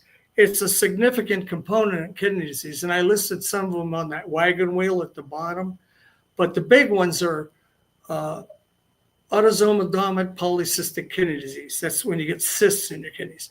The other ones are more like lupus, IgA nephropathy. I've got a real rare one in New Orleans, and a friend of mine, Dr. Mignon, sent the fellow to me. He was only 18, and he was on the transplant list. He was pretty healthy looking, but he has a genetic disorder that attacks his mitochondria and destroys it. So his whole body is under assault. He had cochlear implants, one in each ear. I felt so bad for the kid, but we brought him back about a stage. And, every time it's like a Hail Mary pass. I thank God every time I see somebody get better, because I don't assume it's going to happen. And, I try to make it happen, but you never know. Anyway, a lot of it is inherited. Most of that is autoimmune, or that one slide they've been doing a lot of studies on APOL1, and it's predominantly African Americans carry it. And there's a pharmacist who runs a nursing home in Atlanta, and she's one of the investigators in the study. She doesn't really understand what I do and kind of doesn't want to talk to me, but I haven't given up on her. There you go. Sodium bicarbonate is safe. Next slide. We know it's safe. I use it all the time. It's good for kidney stones. Kidney stones, sodium bicarbonate. Side effects due to the acid base. Sometimes you'll get gas because some people take it on an empty stomach. Right. It's best to take a little with each meal. Some say you got to take it on an empty stomach. Well, I don't want them to get gas. If you take it with the food, it kind of buffers it. The food lowers the pH. So if the food goes through you with the sodium bicarb, you already neutralized it before the nutrition's been pulled up through the gut. And there is an enteric form. I've only had to use that, I think, 5 times. And it delays it so it doesn't open up in the gut. It opens up in the intestine. It's kind of clever. And it has a little better efficacy, but it costs a little bit more. Okay, next. Worth it though. Go ahead. Sorry. My question to you, Stephen, is if someone, because according to what you just explained, so if someone had family that died from kidney disease, they need to check for that within themselves as well? Right. Now, irregardless of the cause, whether it was inherited or self-induced, diabetes, blood pressure, lifestyle, they're going to respond. I wasn't certain of that 10 years ago, but I am now. They almost always respond. But you do need to determine if there's a good probability they have one of these forms that you can test for that's inherited, genetic. And I've got a few polycystic patients, one who doesn't seem to have autoimmune. It's just he has cysts, and they're very painful. Believe it or not, there's a lot of literature that if you drink a lot of water, it thins out your urine, so there's less solids per unit volume. And then the cyst, it draws out the solids, and then there's a differential in what they call osmolality, how much solids are dissolved. And then the cysts shrink, and it's called vasopressin. It keeps the formation of new cysts. I haven't had like enough follow-up to see how well these people are doing, but the literature is there. And that's where this starts. I read a lot of literature, and when I see an idea, it's not how smart you are. It's more like attitude. For me, that's, I'm curious. I'm always curious. I'd rather read medical literature than watch TV or anything else. Yeah, this you got is a real passion. Yeah, this is an algorithm. You basically monitor the CO2. That's a very good barometer for the level of acidosis. The best thing is the urine. You measure urine citrate. They use it for kidney stones. Well, here you can use it for chronic kidney disease. And it's the same number range. So whatever the numbers are in that chart for CO2, if you use that for the urine measurement, you can increase the sodium bicarb to get them closer to normal. And there's like a sweet spot between 28 and 24. I try to get them to 24. I don't care if there's a little surplus, a little extra alkali, because that way it'll protect them as the body shifts so that it won't go back into acidosis. I want to stop it and keep it corrected. Next slide. That's about the muscle mass again. Pretty cool. I mean, you want to increase muscle mass and not lose it on kidney disease? Sodium bicarbonate. That's pretty cool. Next slide. I use cool a lot because in a former life I was a drummer. I apologize. I don't sound like I'm in the medical field. Lady J, welcome, Lady J. Hi. Oh, there she is. Yeah, okay. All the way at the bottom. I see her little picture. Hello. This ties in with what I said earlier. The thyroid doesn't like it when the body's in acidosis, and it affects the construction of the hormones. And it's a thyroglobulin thing. The hormones are made largely from iodine. The storage form is T4. The enzyme strips one of those off. Now you got 3 iodines, and now it's the active one, T3. There's a lot of things that can disrupt that. Well, let's start at the thyroid gland. If you correct the acidosis, then the production improves. And of course, when you have kidney disease, you're leaking all your hormones. They're all low. The statistics on the next slide, I think. Go ahead there. Well, there we go. Alkali or citrate or bicarbonate are totally related to thyroid hormone function.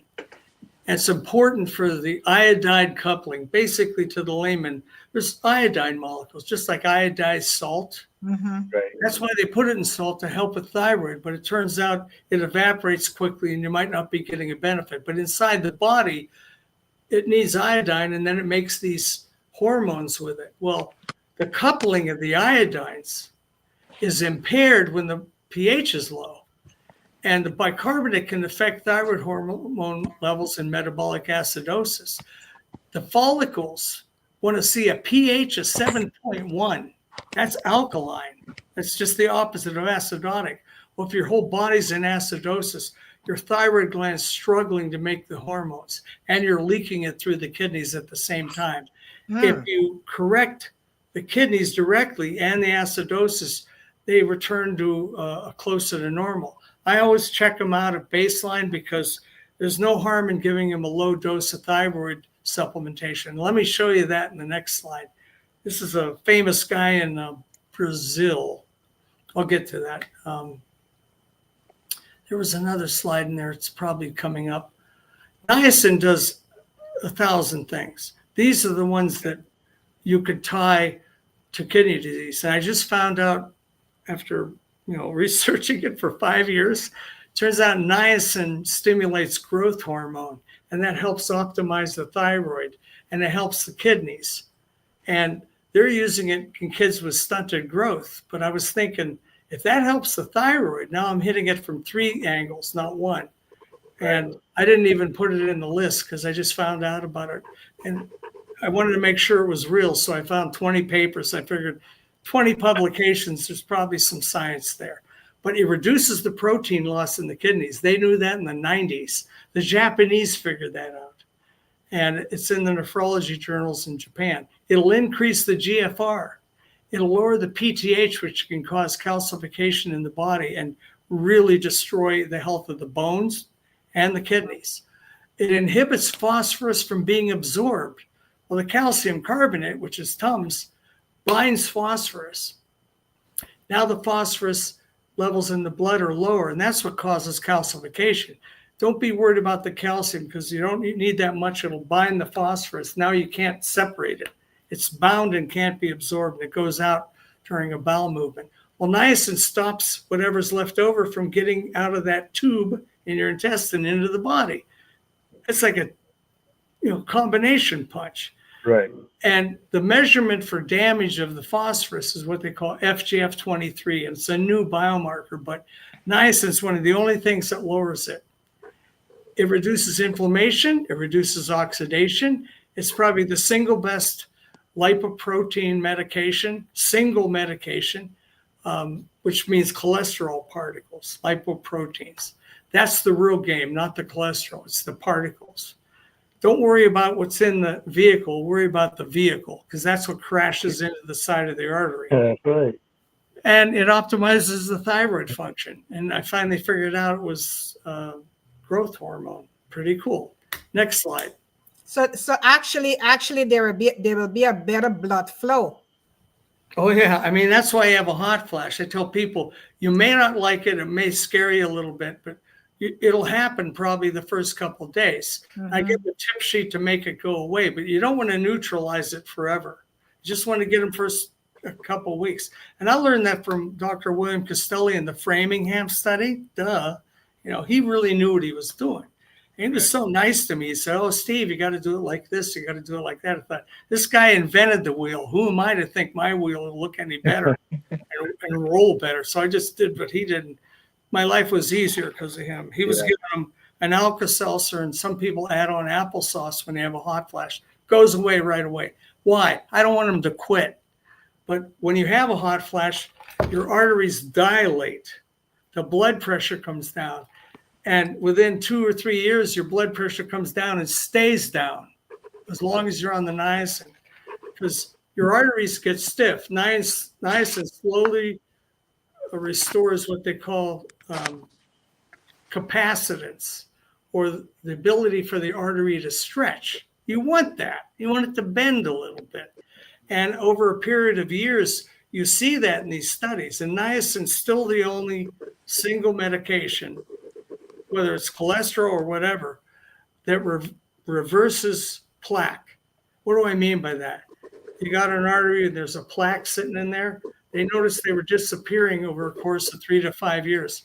They reproduced that 4 times, 4 separate studies. And the FDA said, they gave them the indication, the FDA, for regression. So somebody comes at you about niacin and say, well, I understand it shrinks plaque. It makes them start to disappear. Is there anything else that does that? No, there isn't. They claim statins do it, but they don't. They would have got the FDA indication too. That's a short list of literature on niacin just for kidney disease. Next slide. Okay, here we go. CKD and thyroid. There's a really good graph in here. Next slide. 70% of all kidney disease patients have low thyroid. Almost 52% have obvious, horrible low thyroid, or what they call subclinical, which is like hidden. Hypothyroidism. Right. Yeah. The best way to pinpoint your thyroid is to do the basal temperature test. It's a 50-year-old procedure. All you need is a thermometer, a postum and a pen, and put it next to the lampstand near your pillow when you're sleeping. And when your alarm goes off, put the thermometer under your armpit, set the timer for 10 minutes, try to fall back asleep because you want to stay relaxed. Do not get out of bed. Don't stir around. Don't wake up totally. kind of stay in that half asleep stage, because when you're sleeping, that's the lowest basal metabolic rate, and that's the lowest temperature of the day. If you're 97.8 and you do the math, 98.6 is normal. Subtract 0.8. That's not even a whole degree. That's low. And they come in with 97.1, 96. They need treatment. And it's not easy to convince a provider that doesn't know this, that the blood work is wrong and the temperature is right. And they say, I feel cold. I had a sweater on and everybody in the waiting room had shorts and t-shirts. You see that a lot too. I can't think clearly. I have brain fog. I hear that a lot. There's a list. Or you want something that's not qualitative. You want something that's quantitative, the body temperature. And then they get a little bit of thyroid medication. I think the next slide that's the money slide. It's pretty amazing. This is a paper that points out that they leak it through the kidneys. They're literally leaking all the hormones through the kidneys. So imagine you got a faucet filling up a bathtub at 20 gallons a minute, but there's a hole in the bathtub at 15 gallons a minute.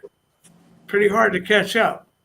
You got to correct the leakage in the kidneys, and you got to correct what's going on directly at the thyroid. Next slide. Because of the filtration. Yes. And once you repair the filtration, they start to feel better and things straighten up. And here's the guy, Guillermo Blackaller, really smart young nephrologist. I'm 70. I think he's like 48. Brilliant guy. He did the first abstract at the nephrology meetings, and everybody freaked out. So he got another grant and he did a full paper. But basically, the left is no treatment. The right is with a very low dose, the lowest dose of thyroid, 25, no more than 50 mics. 50 mics used to be the lowest dose.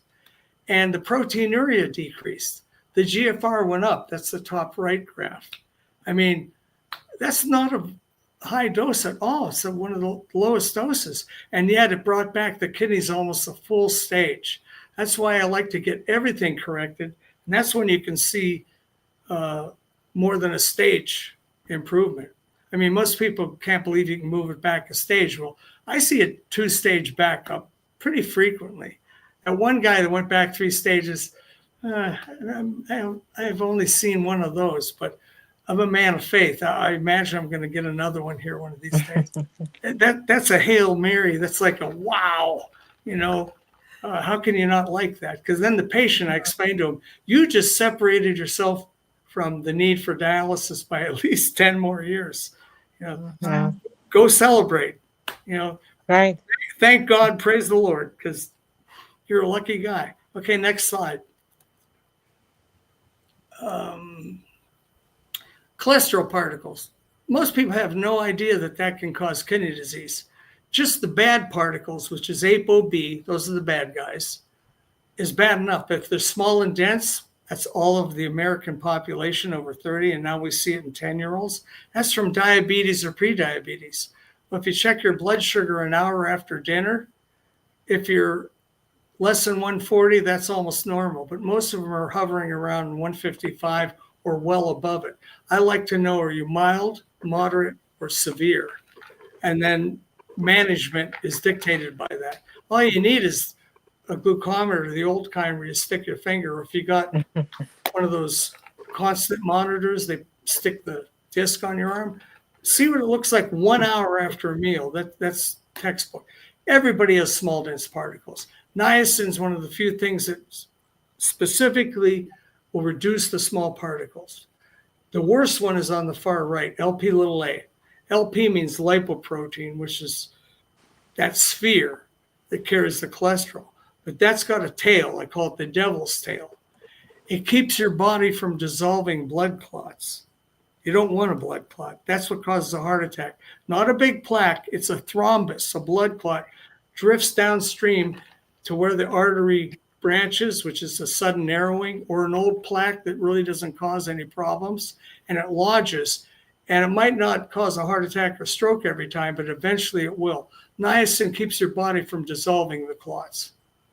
And it causes plaque. and it causes aortic valve disease. 47% have Lp(a), and it runs rampant in the African American population.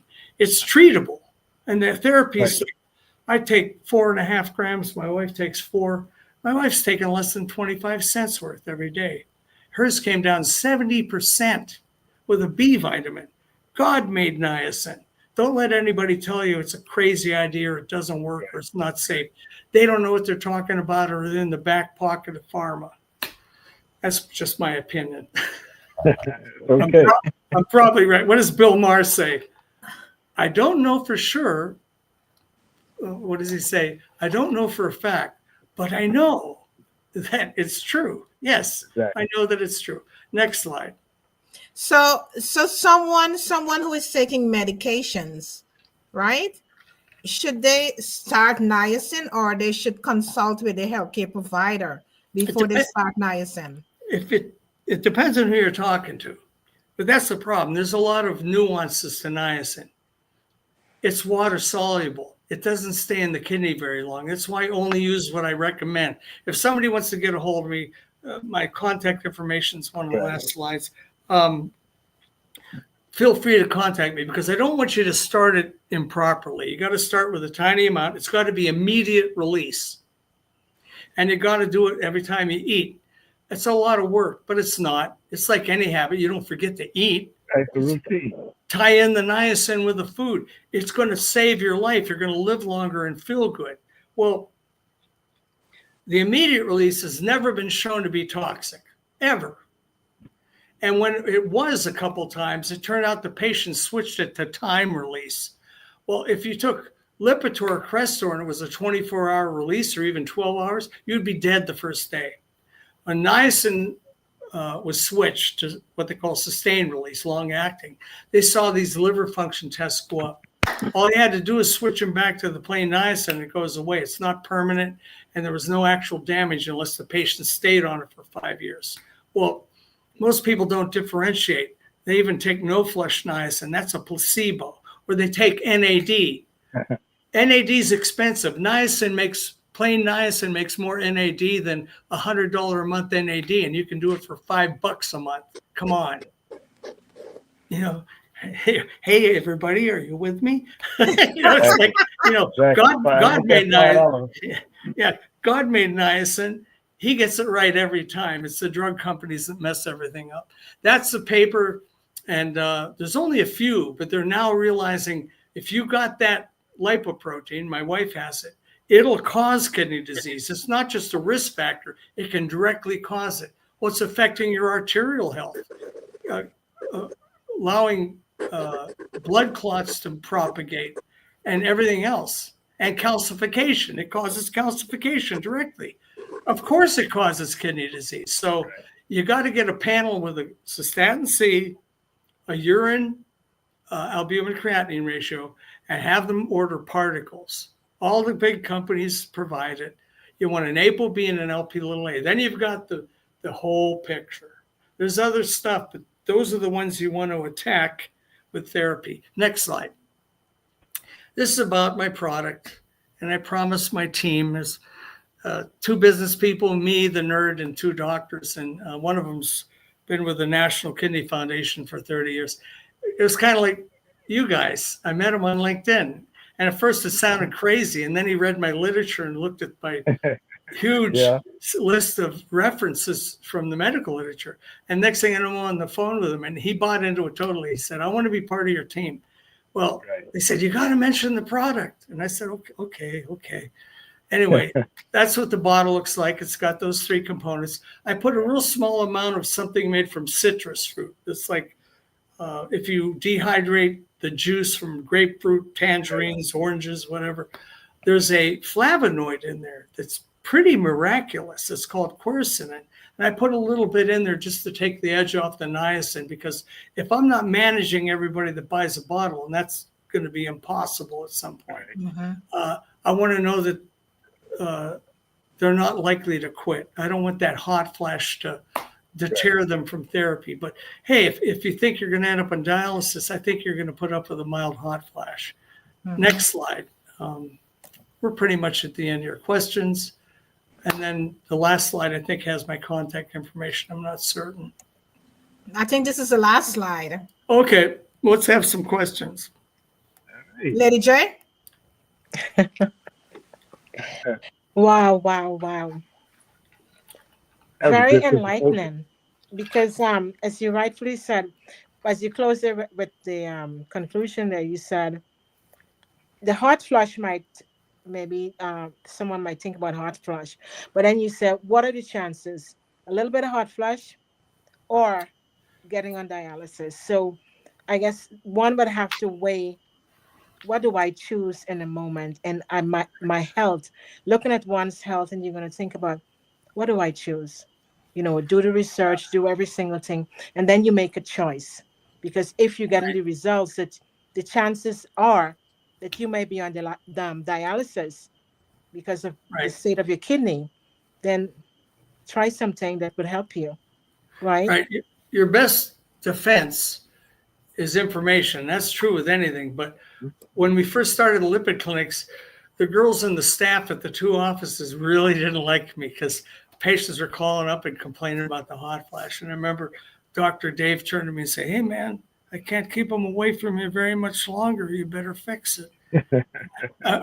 So I contacted Dr. Castelli, and I had some friends that had been practicing lipidology a lot longer than me. I was still wet behind the ears, but I didn't want to lose the opportunity to see how well it worked. So turned out a lot of them use an Alka-Seltzer, which is an aspirin, but it's dissolved, so it hits you quicker. It's already in suspension in water, and it's buffered. No stomach upset. That's what Castelli taught me. But applesauce works. Well, it has quercetin in it. That's why I put it in the pill. But if you take both, it was like 99% had no problem. But we didn't know that the hot flash was beneficial. We just knew it was nasty, get rid of it.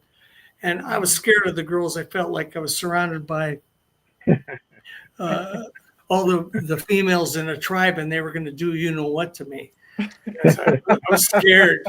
And so I made 50 copies at both locations and dropped it off and disappeared for a whole month. And a lot of charts and lab work was piling up, but I knew I'd eventually catch up. And then it came back and kind of timidly came in, but I had a horrible day.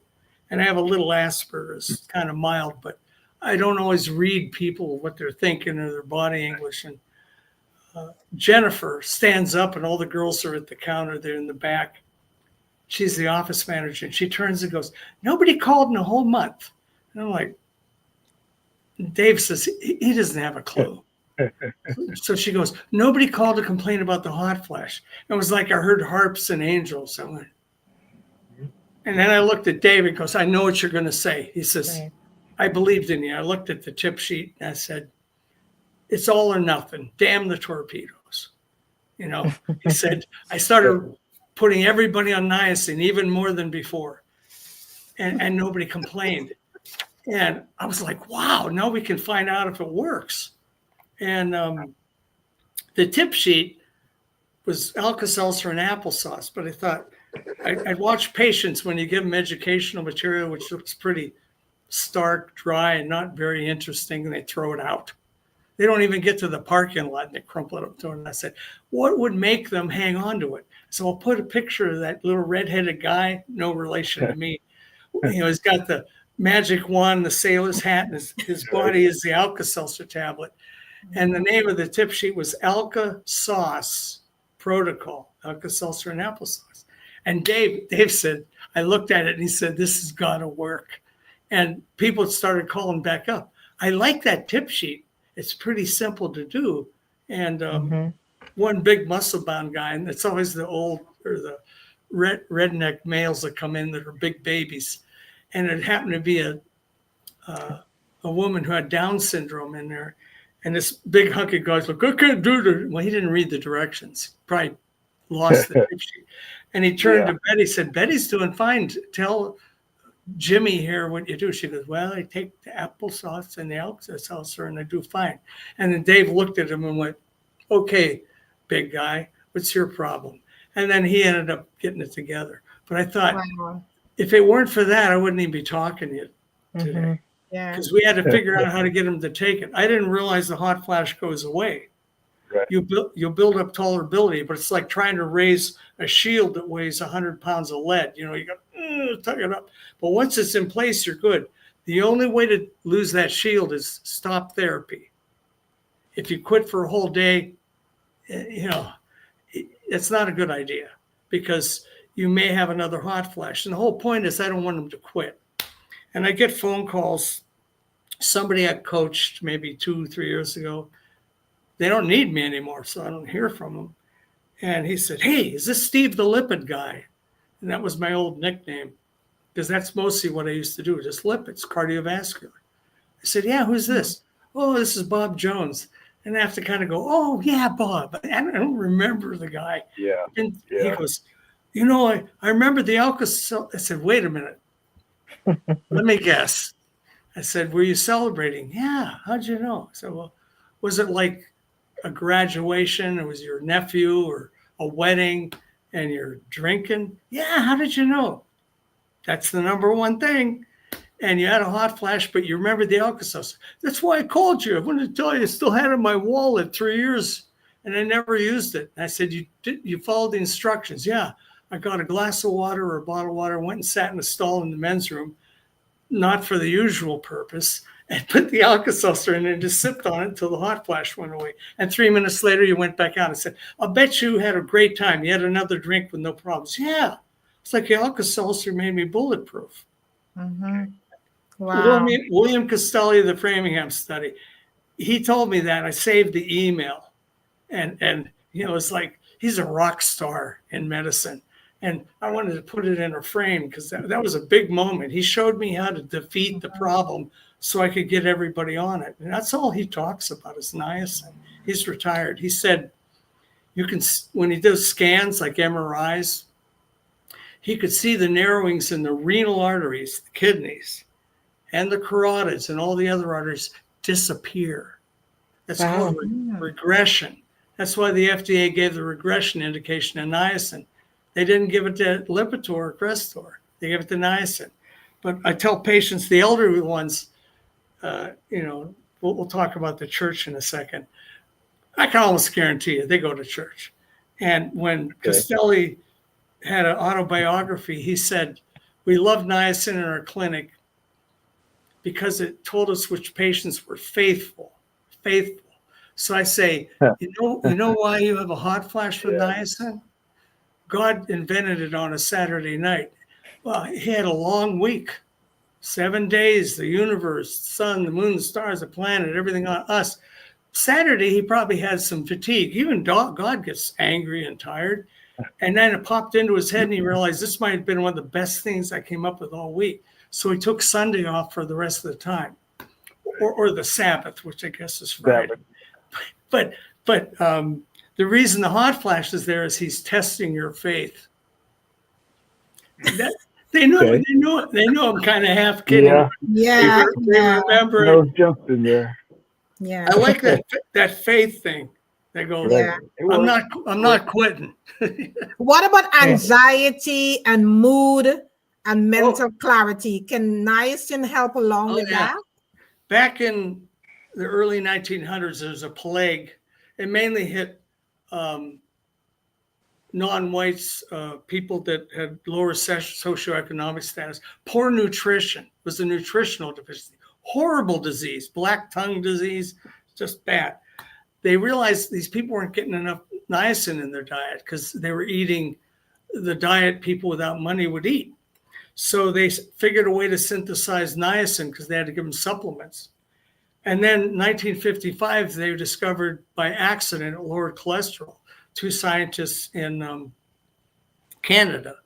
And the one guy had malocclusions, a lot of crooked teeth, and they were going to pull his teeth because he had purple bleeding gums. And the dentist knew that niacin was good for wound healing. So he gave him a big jar of the powder, and he's like scooping it out 2 or 3 grams at a time. And when I read that, I was like, how much? He was doing like 8, 12 grams a day. I was like, phew. The guy had some hair on his back, Anyway, it comes back in, his gums look great. They're pink and healthy, no more bleeding. and the dentist wouldn't pull all the teeth. He said, I might pull a couple and give you braces. So he's all happy. It's like that Woody Allen movie when he finds out he doesn't have cancer and he's dancing down the street to big band music. Well, he goes and tells his other buddy who has a research lab, hey, he had my gums. So he had his lab work and he said, I noticed your cholesterol and your triglycerides dropped. And they published. And that became the first cholesterol drug. And they did a trial, first ever trial with anything for heart attack and stroke, 1955, the Coronary Drug Project, CDP. 27% lower MI, heart attack, 24% lower stroke, and the diabetics got a 56% lower heart attack and stroke. At the end of the trial, the blood pressures were lower. And 60% less open heart and cath lab procedures. That was the beginning. Then they discovered that it was good for alcoholism, depression, schizophrenia. If you have schizophrenia, you don't get a hot flash. They have a disruption in the B vitamin pathway. And one of the best things for mental health disorders is niacin. It works pretty damn good. And now they're finding out it's good for erectile dysfunction. And it's a real simple molecule, but your body actually needs it. And there's, I think, 350 genes that will not function to full capacity without some niacin. And the dose range goes from 40 milligrams up to 6,000. They're shrinking tumors of the brain, cancer, called glioblastomas, with 6 grams a day of niacin. And the before and after pictures, you don't need any medical training. It was like one is this huge tumor and the other one is like shrinking. And those guys are pretty sharp. They figured it out. We know some of the mechanisms of why it does that. If you got peripheral neuropathy, the insulation around your nerve endings, it's like a lamp cord. If you scrape the insulation off, it short circuits, you got neuropathy. Well, niacin helps the body repair it and place that fat shield on the nerves again. I mean, it does 100 things. And that's why I go kind of evangelistic about niacin. Right. You have to be. You have to be, because it's hard to go up against these people. Like Cleveland Clinic had a bad paper early last year, and these 2 trials that failed. Well, the patients in the trial are not anything you would see in a normal clinic. Plus, nobody knew how to use it. So 60% had quit within 3 months. And yet they accepted the data and made a judgment. Well, trust in God, trust in niacin. That's what I say, because he wouldn't have put it here if it was bad for you or if it didn't work. It just requires a little discipline. I make it way easier. For Will's hot button, if you will, one of the people referred to me in Atlanta from Dr. Bailey is Reverend Jasper. He's in his mid-80s.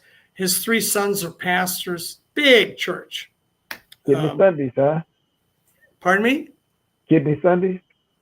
Yeah, well, I didn't know it was a Kidney Sunday until after I said we should do a health fair. And then one of my team members said, hey, they're already doing this at all the African-American churches. It's called Kidney Sunday. And I went, really? And there's a little booklet. And I said, we'll do it Kidney Sunday on steroids. We'll order better blood work.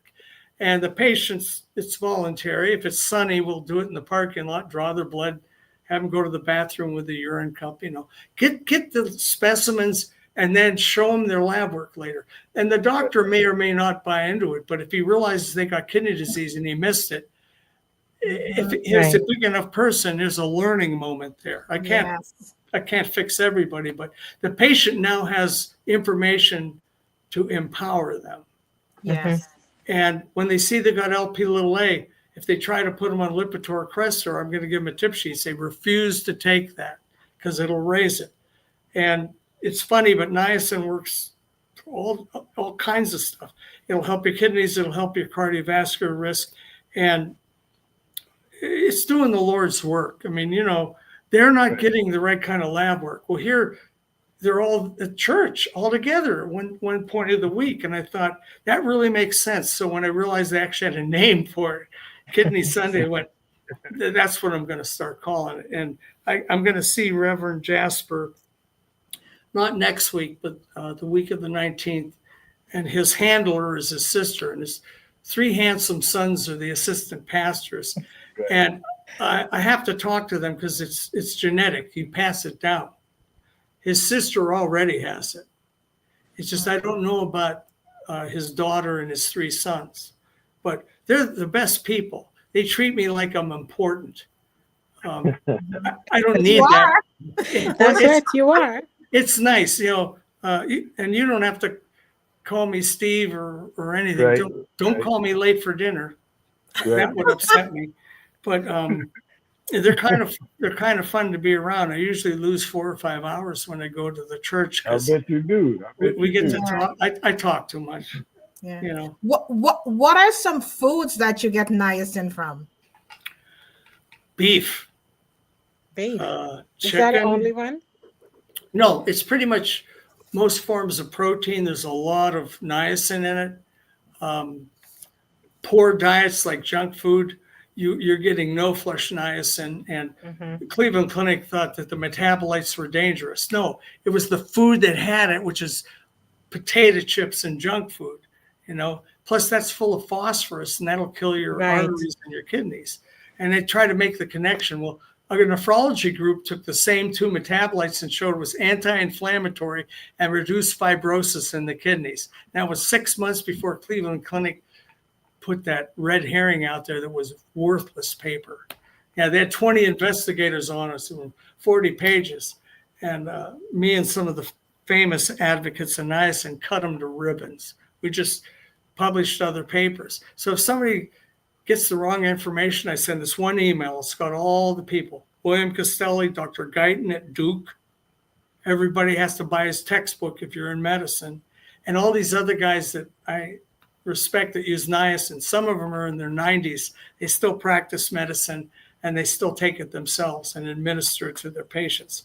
It does help you maintain cognition way past old age, because some of the most famous guys were still publishing in their 90s. Like Linus Pauling, Nobel Prize laureate. I figured, I'm not a genius, but those guys got it. Who am I to question it? I take 4.5 grams. No big deal. I take 2 in the morning, 2.5 for dinner. Lately, I've been trying to lose weight. My wife feeds me too much. You have a good wife. Well, she's Sicilian. If I don't eat pasta, I'm going to get that evil eye, and so, and she always puts too much food on the plate. I say, look, I'm 5'5". I'm not a big burly truck driver, but manja, you got to eat. And, she tans like you wouldn't believe, just beautiful patina when she's out in the sun. And I figure, well, my best protection is the niacin. I got to keep her happy, but I'm trying not to gain too much weight. But if I take the niacin, a few extra pounds are unlikely to kill me. But I skip everything but dinner for about a month, and then the weight comes down, and then I end up eating another meal early in the day, and then the weight comes back up. It's like a yo-yo. But, the niacin gives me some mental security that, nothing's perfect in my body, but the niacin's keeping my arteries really healthy. And that's a fact. They've known this since 1955. And that's the year I was born. That's when they discovered niacin was good for cardiovascular disease. Just ironic. Wow. Okay, got a quick question for you. Oh, go ahead. No, you go ahead, Will. Oh, okay. Hello, Will. If somebody wanted to host a Kidney Sunday, how do they go about setting that up? Well, have them contact me. I'm no expert, but I'm still rereading the booklet. And once I get in that meeting with Dr. Bailey and Reverend Jasper and his family, we're going to set a date on the calendar, hire somebody to draw the blood, have all the shipping boxes and the freezy packs to store the blood, paper requisitions so we can order the blood work. If their insurance doesn't connect real well with the laboratory, we'll offer them a chance to pull out a credit card. I'll bet a lot of them will say, I want it anyway. And we're trying to keep the costs down if they have to pay cash for it. But I'll know better after that that first foray. But I think God's with me on that one, and I won't get everything right. But if we get enough people tested that I find kidney disease in maybe 100 people, that's a good thing, and I'll figure out how to do it better the second and third time. Right. It's like when I used to practice drums. I was horrible. Right. 4 years later, I actually could play in a band and get paid for it. I mean, you have to do a lot of it. And I figure if we get the moves down, I'm bringing in a friend of mine from Philadelphia. He's like the best field representative for laboratory I've ever known. He's grew up in a doctor's family, did the billing for his dad's practice. He owned a lab in Philadelphia and sold it to Quest. He and I are like peanut butter and jelly, you know, salt and pepper. and you know, I handle all the stuff that he can't, and he does all the stuff I hate to do, like setting up the blood draw and all that crap. And Dr. Bailey is already the doctor for Reverend Jasper and his sister and his son. So it's like, it's going to work. I don't know how well, but if they contact me, I'll let them know the premise, why I think this is a good idea, and that it's basically giving a patient opportunity to get better lab work so we can see if they really do have a problem. You'd be amazed at what comes up when you order good blood work. I tell patients, you paid for a 1,000-piece jigsaw puzzle. You should get 1,000 pieces. But, you know, the borders are okay. If the face is missing, and it's because there's 100 pieces missing, it's probably more important than the 900 you did get in the box. You want the whole picture.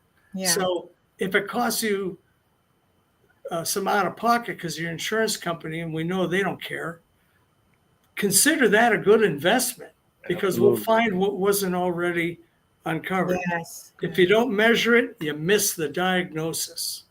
Someone is asking a question. They say, where can you get niacin from?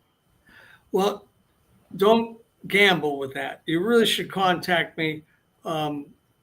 It's, first of all, it's immediate release. Read the label. The front doesn't tell you, the back tells you. Because if it says long-acting, sustained release, or if it says nicotinamide, niacinamide, that's a placebo. That's why it doesn't cause a hot flash, because it's not the real thing. And you start off with 50 milligrams. And I have a little flow chart that shows you how to do it. And there's a little tip sheet, Alka-Sauce. So if you have a hot flash, you won't quit. That's the whole point of getting rid of the hot flash. And you work your way up at your own rate. It could take 3 months, like it did with my wife. She's Sicilian. Oh, boy. You know, when she had a hot flash, she tore my neck off. It's still sore 20 years later. But I had to figure something out. And that's when Castelli said, oh, no, start them at 50 and take it with food. Don't take it on an empty stomach. So by immediate release, write this down. M is Mary, CC, O, N is in Nancy, S is in Steve, 55, that's the year I was born, at Gmail. So it's MCCN SD 55 at Gmail. Because if you call me, it'll go to voicemail because I don't know y'all. Well, I know 3 of you, but everyone else, we'll get around to the phone number. When you email me, I'll hook you up. And I always do it with pictures. So send you the pictures. These are the bottles. Some people need the middle ones. There's a 100, there's a 250, and there's a 500. Most everybody, if you do the 50s with each meal for like 2 weeks, you can jump up to the 500s. And that saves a lot of work. And the 500s are 3 cents each. I mean, I've been saying this for years, but it still makes me smile because it's like, God's not trying. God doesn't need your money, you know. That's why it's 3 cents. It's a B vitamin. And I take 9 of those, so I'm taking 27 cents worth of niacin. And my lab work before I started this looked horrible. Red, yellow, red, hardly any greens. And the first time I started niacin, I was doing 2 grams. Almost everything went into the green. I was like, wow. I said, that's reality. And then I realized there were some things that weren't fully corrected. So I thought, I'll keep increasing it. And then I realized the FDA says it's okay if it's immediate release, up to 6 grams a day. And that's how they're shrinking those tumors in the brain in Canada, 6 grams. I've never used that much. But some of the early niacin studies, they're actually going to 12 grams a day. But the average was always 2.4. 3 of the studies, the average dose was 2.4, 2.4, 2.4. So you want to get close to 3 grams. If you can't do it, any niacin's better than none. Right. And once you get on board, it's amazing how easy it is to increase it. It's just, it could take 2 weeks, it could take 3 months. Kathy Jean, my wife, it took 3 months, and I didn't want to have my head torn off twice, so I gave her 3 bottles of 50 milligrams, and I forgot about it. And she comes up to me, oh my God, my little niacins are almost all gone. I go, wait a minute, get me caught up here. How many? Well, I took 6 at breakfast, 6 at lunch, and 6 at dinner. I thought, oh God, I could have made that easier. and I wanted to switch her to a bigger pill. And no, I want the little niacins. I said, look, I'll buy you more 50s. But I said, let's try a 100 or a 250. Well, 5 years after that, she ran out of her 250s. And she grabbed my bottle of Rugby. That's the gold standard. They've been using it for 60 years. That's the 500s. And I went, ooh, wait a minute. I didn't want any pain. And she said, well, I got to take some vitamin shops closed on Sunday. And I said, okay. And I took her empty bottle and filled it with the 500s. And everything's just the opposite with her. It's like that Star Trek episode, the opposite universe. She goes, I like these better. And I said, I wish I'd have known that 10 years sooner, because I wasn't even going to give her the 500s. But now she does 4 in the morning and 4 in dinner. And she has a small breakfast, goes to work. She works with Alzheimer's patients, home instead. She's a caregiver. It's not medical. Just lifting him up out of the chair, putting him in the shower. A lot of not pleasant work. Right. So she's gone after breakfast, and then she takes her 2 grams, 4 tablets at dinner. It's amazing how good her lab work went. It helps straighten out the thyroid, which is pretty cool. I was going to see if she needed thyroid medication, but the niacin took her from being marginally low to being normal. And then that's when I discovered that it was because it generates growth hormone and it corrects the cascade out of the thyroid. It's pretty fascinating stuff to read. Of course, you have to be a nerd to enjoy that, but that's my wheelhouse. Wow. Okay. This is quite, listening to you, we can see the passion. I love doing it. I don't make very much money, which is, I'm constantly reminded of that by my wife, but I figure that'll catch up someday because absolutely. It'll come full circle. Yeah. It's like Johnny Appleseed. I planted a lot of apple seeds, but I don't always see the harvest. Exactly. Lady J? The harvest will come. Yes. The harvest will come because clearly, as Lady K said, you're very passionate about what you do. You put 100% in and change, and you care about your patient. I know, couldn't you be, before we conclude, just give us a quick description of one patient that you can remember that they came in, they were a little bit leery about trying the niacin, and they started it, and you see the great results, and you give you great satisfaction. Give us a little quick snippet about that. I know there might be many, but you can pinpoint one. I know you could. Yeah, there are a lot of them, but there was one woman in El Paso, chronically depressed, quit taking her niaspan, which is prescription niacin. It's pretty safe, but it's expensive. And at that point, this was 2016, she wasn't full-blown diabetic. She was obese, but she had stage 3 kidney disease. And I got her on the phone, and I said, her first name is Kay. I said, Kay, you got to do this. I said, you might actually feel better and not be as depressed, because if all those red marks are green, wouldn't you feel good about that? She goes, yes. She goes, well, I care enough to work with you until we can get you past whatever reason why you're not doing it. I said, let's do it. And I added her the other 2 things for her kidneys, the sodium bicarbonate and the calcium carbonate. That tip sheet was called Tums and Hammer. Calcium carbonate is Tums and Arm and Hammer is sodium bicarbonate. Patients go, what does that mean? And I think, I got you. You read it already. You want to know what it means, and I reel them in. So I reeled it in. And then I get a call, and it's Dr. Tittle. And he said, Kay was in here. He goes, I almost didn't recognize her. She lost weight, and she was smiling. He said, I had to do a double take. It was to make sure it was her. And because she had been non-compliant until I talked to her. And he said, look at her lab work. And her kidneys went from almost red, they were in the yellow, to green, and everything red on her panel. I mean, I could carve it out and send it to you, no name or anything, just, the before and after. Right, right. Wow. Because she wasn't even taking very much. She was taking 6 cents worth of niacin, 6 cents, and probably another 10 cents worth of sodium bicarbonate and calcium carbonate. And she was happy about it. And I thought,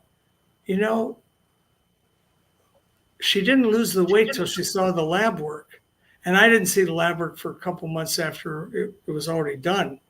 And then I realized she got more confidence because she was able to do something and got the satisfaction of not being a loser. Right. And I almost broke down and cried. It was like, wow. And he said, I don't know what you told her.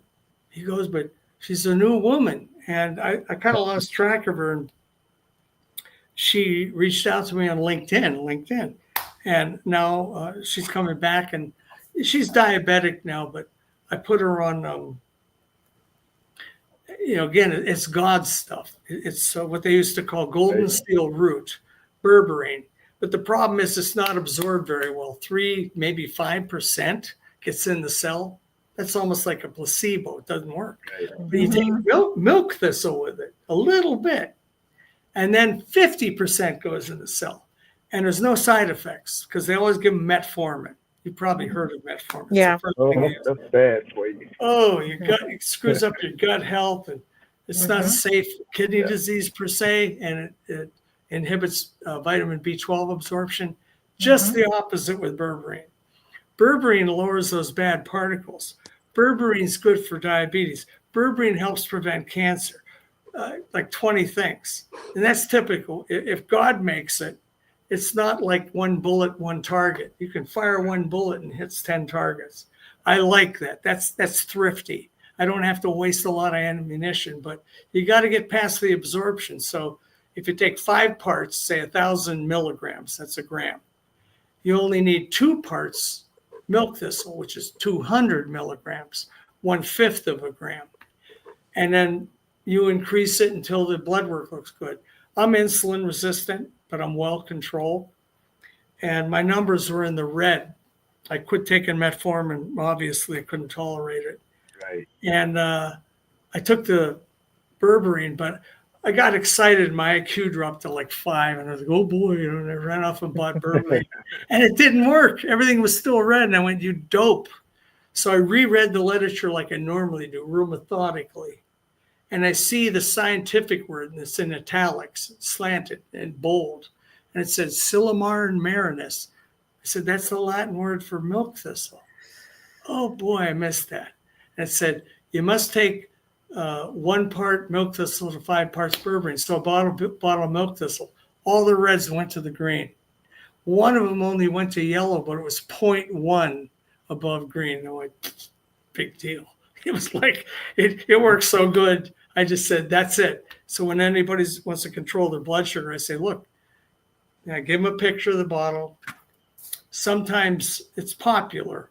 It'll be out of stock. So there's other brands that'll say, well, go to the brand B, and that way you can still get it until the preferred brand's available. But they're not expensive. It's herbs. Now, the big difference between a drug, a pharmaceutical, and natural one is the size and the number of the pills. There's always some toxicity in the drugs, or safety, or whatever, tolerability, and they're tiny. Yeah, that's easy to do. The natural ones could be a palm full of capsules. But I say, well, last time you had a Whopper or your favorite hamburger, could you see your hand underneath it? No, you couldn't. Well, I can put all the pills I recommended and you could still see your hand underneath them. So you're going to eat the Whopper, but, I can't take all those pills. Just do it. Be a grown-up. Don't be a little kid. And when you see your lab work, you'll get it when you see your lab work, because trust me, if you do it, you're compliant. You don't quit. You don't screw around. You're going to fix your body, and you're going to feel better and live longer. And some of these disorders, they creep up on you. You don't have symptoms till it's pretty far gone. And I don't scare patients, but sometimes I kind of have to have that come to Jesus moment. There's two words that always work: dialysis, stroke. They think a stent cures heart disease. That's a myth. So I don't even mention heart attacks. Say, if you have a brain attack, the cardiologist doesn't stick a stent up there. You're done. Do you ever see somebody with a stroke? Well, you wait long enough, it could happen. I don't guarantee it. Your lab work says you're super high risk. Oh, by the way, you'll probably die from heart disease before you get to dialysis. But if you survive, it's still slow death when you're on dialysis. Do you want to wait until it's even more difficult to fix? Someone is asking a question. They say if they're on blood pressure medications like amlodipine, can they use niacin? It actually lowers your blood pressure. What you want to do is monitor your blood pressure so it doesn't get too low. But it's generally 6 to 8 points systolic, 2 to 6 points diastolic. But that's about all you need to get a drug approved for blood pressure. It enhances it, and it works pretty well with almost any blood pressure drug. There's no safety issues there. And sometimes I might be in a hurry. The patient has to get off the phone, and I don't mention that it does that. And they call me, does niacin lower blood pressure? So your blood pressure came down. Yeah. So, well, it'll go back to normal a few hours later, but if you keep taking it, it'll permanently hold your blood pressure. Oh, great. End the conversation. Off they run. I'm like, okay, I guess we're done, because it does a lot of stuff. And I may never know all of it, but God made me curious. So you don't need to be that smart. You just need to be curious. And I have got like 1.5 terabytes of medical literature. And the doctors go, do you memorize all that? Not really. They say, well, what about this? I said, well, look at page 5. The graph is in the upper right-hand corner. And I'm not looking at the paper. And they go, are you looking at it right now? No, I really liked it. So I remembered it. And they go, okay. So the guys that interact with me a lot, they don't bother to read medical literature. Not that they have time to do it anyway. They know I've read it. They want me to summarize it for them. I say, why do you ask for me to send you the papers if you don't have time to read it? So I want to hit the cardiologist with it because they said something stupid and I want to show them they're not that smart. I was like, okay, they're really surgeons. That's what they do. And the guys that are non-invasive are the other half of the team that are screening them so they can find more people to send to the cath lab for surgery. That's kind of how it works. If you want prevention, you don't go to a guy after you have a heart attack. You go to a guy that keeps you from ever needing a cardiologist. And that's what lipidologists do. They're prevention specialists. They capture the disease early. They order better blood work. And almost everyone I know, and especially the ones I respect, are all niacin freaks. They make me feel normal because it's like a club. How much you taking? I take 4.5 grams. Oh, I'm taking 5. They have like really low admissions. Really low admissions. You want to stay out of the hospital? Go to a doctor that knows how to use niacin, because a friend of mine was so skeptical. He's a cardiologist in Philadelphia, and he inherited a practice from this niacin expert that retired. And he said he started going through the charts and there was nothing to fix.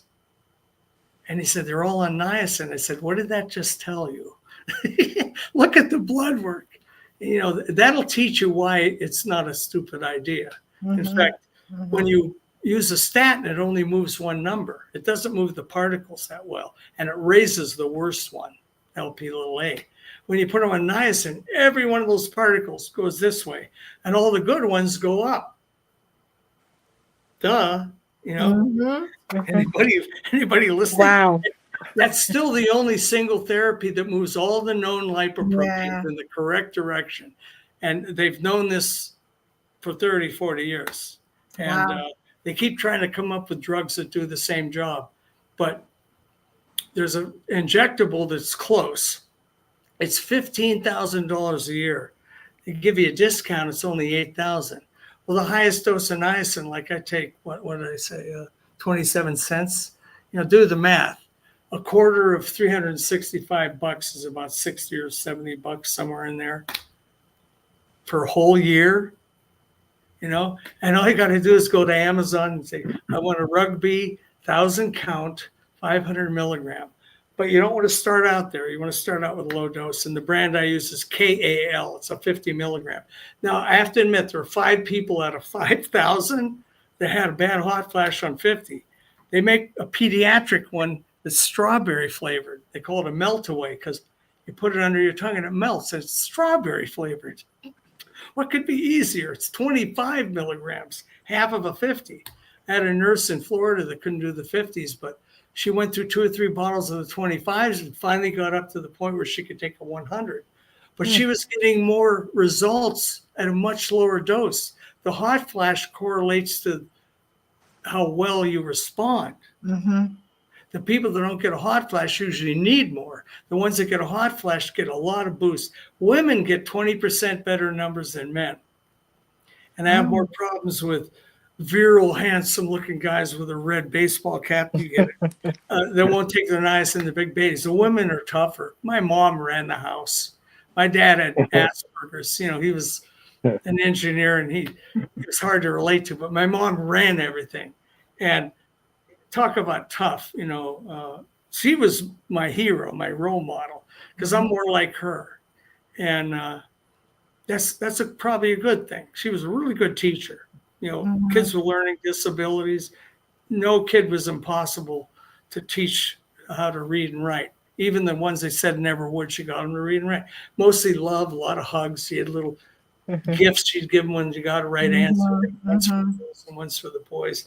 And I inherited that. Plus, she was the lead soprano at church. I'm a preacher's grandson, right? Will gets the connection. I hated church when I was a kid, and I had to set an example. You can't act out in church. Grandpa's a pastor. You're making us look bad. And then every summer we had vacation Bible school. Those words don't fit together. I only had 3 months of vacation. You took 2 weeks away from me. I already have most of the Bible memorized. Why are you sending me here for 2 weeks? Well, now I'm older and I get it. But it was like, when your family's got a preacher, a man of the cloth, you have to set an example. My brother and I hated that. Right. Yeah, we raised hell when we were teenagers. Wow. This was quite a discussion. This was such an inspiring, informative podcast this evening, because Stephen, you really help us to understand more about our health and how it's very important for us to really check in and understand our blood tests when we're having a blood test. Yeah. Because many times, go ahead, Steve. I'll just say the 2 takeaways as far as what you have to ask for, LP little a. And while you're at it, you might as well get ApoB. That way you got all the bad guys identified. You might not have the LP little a, you probably have high ApoB. And the other is ask for cystatin C, CYSTATIN-C. Don't accept a creatinine. You want to know an accurate GFR. Now you're going to find out how far along your kidneys are and how much risk your heart and your arteries have. That's the whole story right there. If you ask for it, you don't get it, contact me, because there's other ways to get that information. Great. Wonderful. Wow. Well, your takeaway. This is a good presentation. It's the only this is the only soda pop that doesn't have phosphorus in it, which is horrible for your kidneys, and no sugar, and it actually has real ginger in it, and I actually like it. It tastes great. And my wife and I go through like a case a week. You know, it's like, and ginger is actually good for you. Yeah. Yeah. I have ginger every day. Oh, every day we have ginger. Every day we have ginger tea. Yes. It's great tasting soda pop. I load up the mug with ice. And you gotta pour it in real slow so it doesn't foam over the top. Yeah. When it's that cold, the bubbles don't bubble out when it's that cold, and it just has this bite to it when you sip on it. It's like Kathy and I are watching TV before we fall asleep. We're drinking our ginger ale. That's what everybody likes about drinking soda. That bite it has to it. Yes. Great job, Stephen. Thank you for taking the time so much and for taking the with time. us. You know, and explaining everything about inflammation, the kidney, the heart, and what we can do to help ourselves. And we need to be proactive. Ask our primary care the right question. And how we can help ourselves as individual and what we can use. And you can always contact Steve, his email address, and you could contact Steve, and you can follow up with him, and he can able to give you some more advice how you can take the niacin, because many of us are suffering out there and we don't know where to turn, and having a guy like Steve that could give you some information that can help you as an individual to take the necessary steps to a better health. Why not? Why not do it? You're taking the steps towards a better health, and you could extend your years as an individual, So if you know someone who can benefit from this podcast this evening, we highly suggest that you share us out. And don't forget to subscribe to Soul, Light, and Body YouTube channel, that you would never miss none of these episodes, because every week we always bring a guest on who is going to give you information and to help you as an individual to help yourself, because all of this is self-help. We're giving you the goods. Now you have to take the tools and work it for yourself. That's all we're doing. We're helping you as an individual, because we all go through different challenges in life, but when you have the right tools that you can work, it can be able to help you as an individual to help yourself. It's all a self-help project. It's you. You got to help yourself, and you have a choice. You have a choice. We all have this choice. Take control. Take control. Absolutely. Take control. We're the drivers for our own life. It's actually a fun journey, because most everything I recommend is natural. It's easy to get on Amazon. They're not expensive. And I hear this all the time. I have more energy. I feel better. I'm not as sad. My brain fog went away. Niacin does that. So does normalizing the thyroid. I mean, that's like something they can buy into, actually feeling something that's an improvement. But boy, when you look at the blood work, I get a kick out of it every time. Never bored. And I guess I'm done here. What do they do in Las Vegas when the dealer has to take a break? He goes, out of there. Yeah. Wonderful. Look, Thank you so much. Let's say one last thing, Carol, before you Sure. close out. Fire Yeah. away. Steve is coming in a show, and we don't know when just yet, but we're working on all the details behind the scenes here to get that up and running. But he's coming with more information about kidneys and cholesterol and all the other good stuff he put out tonight, and Kidney Sundays too. So you should get in touch with him about Kidney Sundays for sure for right now. But he's coming in a show that's going to be able to put out more information about his research and all the good that it can benefit for you. So that's it for me. Yeah. I think the people that are listening here, talk to your pastor or your bishop at your church. Say, hey, let's do a health fair. They call it a Kidney Sunday. It's not just Kidney Sunday, but that's what they've come up with a label for. When I saw that, I thought that's brilliant because I was calling it a health fair at the church. Kidney Sunday, everybody's afraid of kidney disease. And Right. The nice thing is you're running this pretty much the same blood work that overlaps for heart disease and kidney disease. And when you get all that straightened out, it affects the whole body, your brain. And I mean, some people tell me they can walk or exercise a lot more after they take niacin. Well, yeah, you got better blood flow. Duh, The filtration is better. Yeah. I actually like the hot flash. Sometimes I just sit there and enjoy it, because redheads get hot flashes, and I look like I've been out in the sun all day, and it's kind of stimulating. People who exercise, guys who go to the gym, they actually intentionally take niacin to do that. Mm-hmm. So we have a second product. It's called Fitness Defender, and I never thought I would put something in there to make the hot flash last longer, but that's what they're looking for. And one of my doctors runs like 2 or 3 hours every day. He said, I went for an hour and a half. And he goes, I could have gone an extra half an hour. He said, I knew I was having a hot flash. He goes, but the fatigue didn't kick in as quick. And I went, I guess we don't need to change the formulation. might have got it right the first time, Yeah. It's amazing how science, can really help us as individuals. It's only for us to really tap into that. And once we can tap in, we can really understand how we can correct situations that is happening within our bodies, and extend our life, right. Give our life so many more amount of years. So it's such a beautiful thing. I mean, we must congratulate you on taking the time to really tap into that source and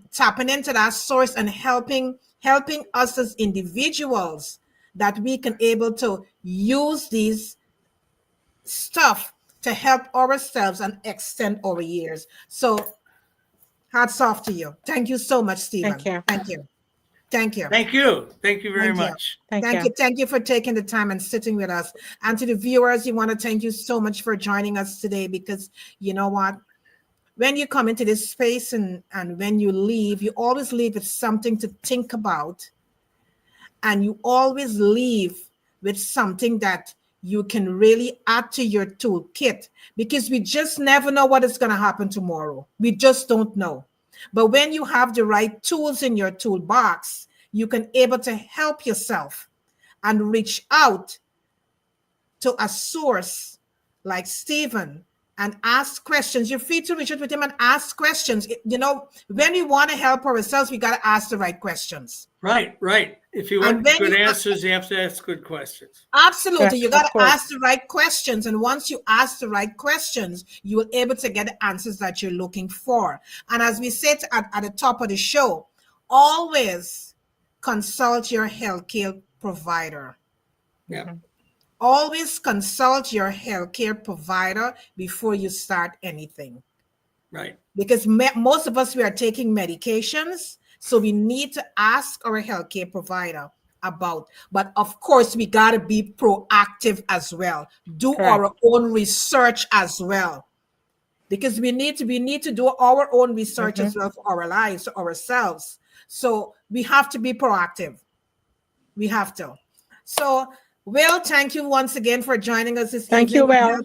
Will. And Tom, behind the scenes, we want to thank you as well, because there was quite a bit of information here. And if you join late, we highly suggest that you watch the replay of this podcast, because there is so much information that was given here this evening that can help you, or if you can know someone with high blood pressure, kidney disease, heart disease, brain fog, mood swings, so many things, Let's go on. anxiety, depression.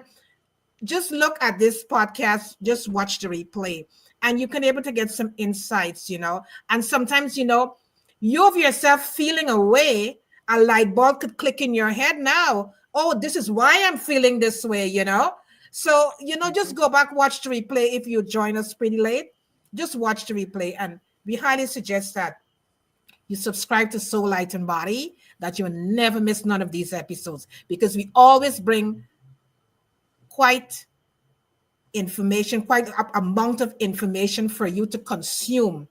And when you consume it, as Will would say, we're talking to the subconscious mind. And it's to help you as an individual to think about your health, because that is one of our 12 components. One of it is your health. Your health is essential. And we need to zoom in on our health to see exactly where our life is going. Because a lot of times we are overlooking things, the body giving us the signal, but we are kind of brushing it aside. We need to bring that to the forefront. We are doing so many things in our lives, but we are forgetting our health. Without our health, we cannot be here. So you have to bring your health to the forefront and to really examine yourself. We're heading out from 2025. We're going into 2026. How is your health? How is your health? So start to look, pay attention to your body, because our body, as I said, gives us the signals, but we are not paying attention to our body. So start paying attention. If you're feeling depressed, if you anxiety, mood swings, brain fog, you can't think straight, start to check in, see what's happening. Right, Lady J? What else can you do? Because if you don't have your health, you don't have anything. That's And right. when, as you think about yourself, and do you want to just strive, or do you want to thrive? What do you want? You have a chance to choose. And are you choosing what is not choosing you? Are you focusing on to live a life of vitality, so that when you live and you get all the goals and all the dreams that you're aspiring for, what quality life do you have to enjoy that? You want to have that level of energy. You want to have the level of vibration, so that you can step well. And when you can have all of that, then you could share it and enjoy it with your friends and family. So think about yourself, think about what you're choosing, and make sure you focus on putting the right kind of food in your body, so that you can maintain your microbiome. And don't forget, and you look after yourself with self-care. Pour into you, because you cannot pour from an empty cup. Mm-hmm. It's not good, because what are you giving them? What are you Right, giving? exactly.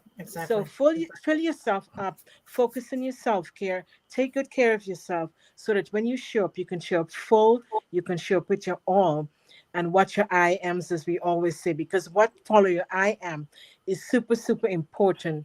Remind yourself who you are, remind yourself that you are special, remind yourself that you are amazing, and you have that level of gift. So continue tapping into you, and pull out all the greatness, so that you can share it with the world, and so you can end strong in 2025 and move into 26 with all the fullness and all the greatness that's inside of you. Step higher, lean in, so that you can continue to be great. Thank you, thank you, thank you. Yes. So you know what? This week here, we are going to give you a little bit of call to action. Look at your health. Zoom in on that. Zoom in on your health this week. Sit back, look at yourself, look the way how you're feeling. Mm-hmm. Pay attention to the signals that your body is giving to you. Right. Write it down. And when you go back for a doctor's visit, let the doctor know how you're feeling. Ask questions. Reach out to Stephen. Ask questions and reach out, because your health is your wealth. That's right.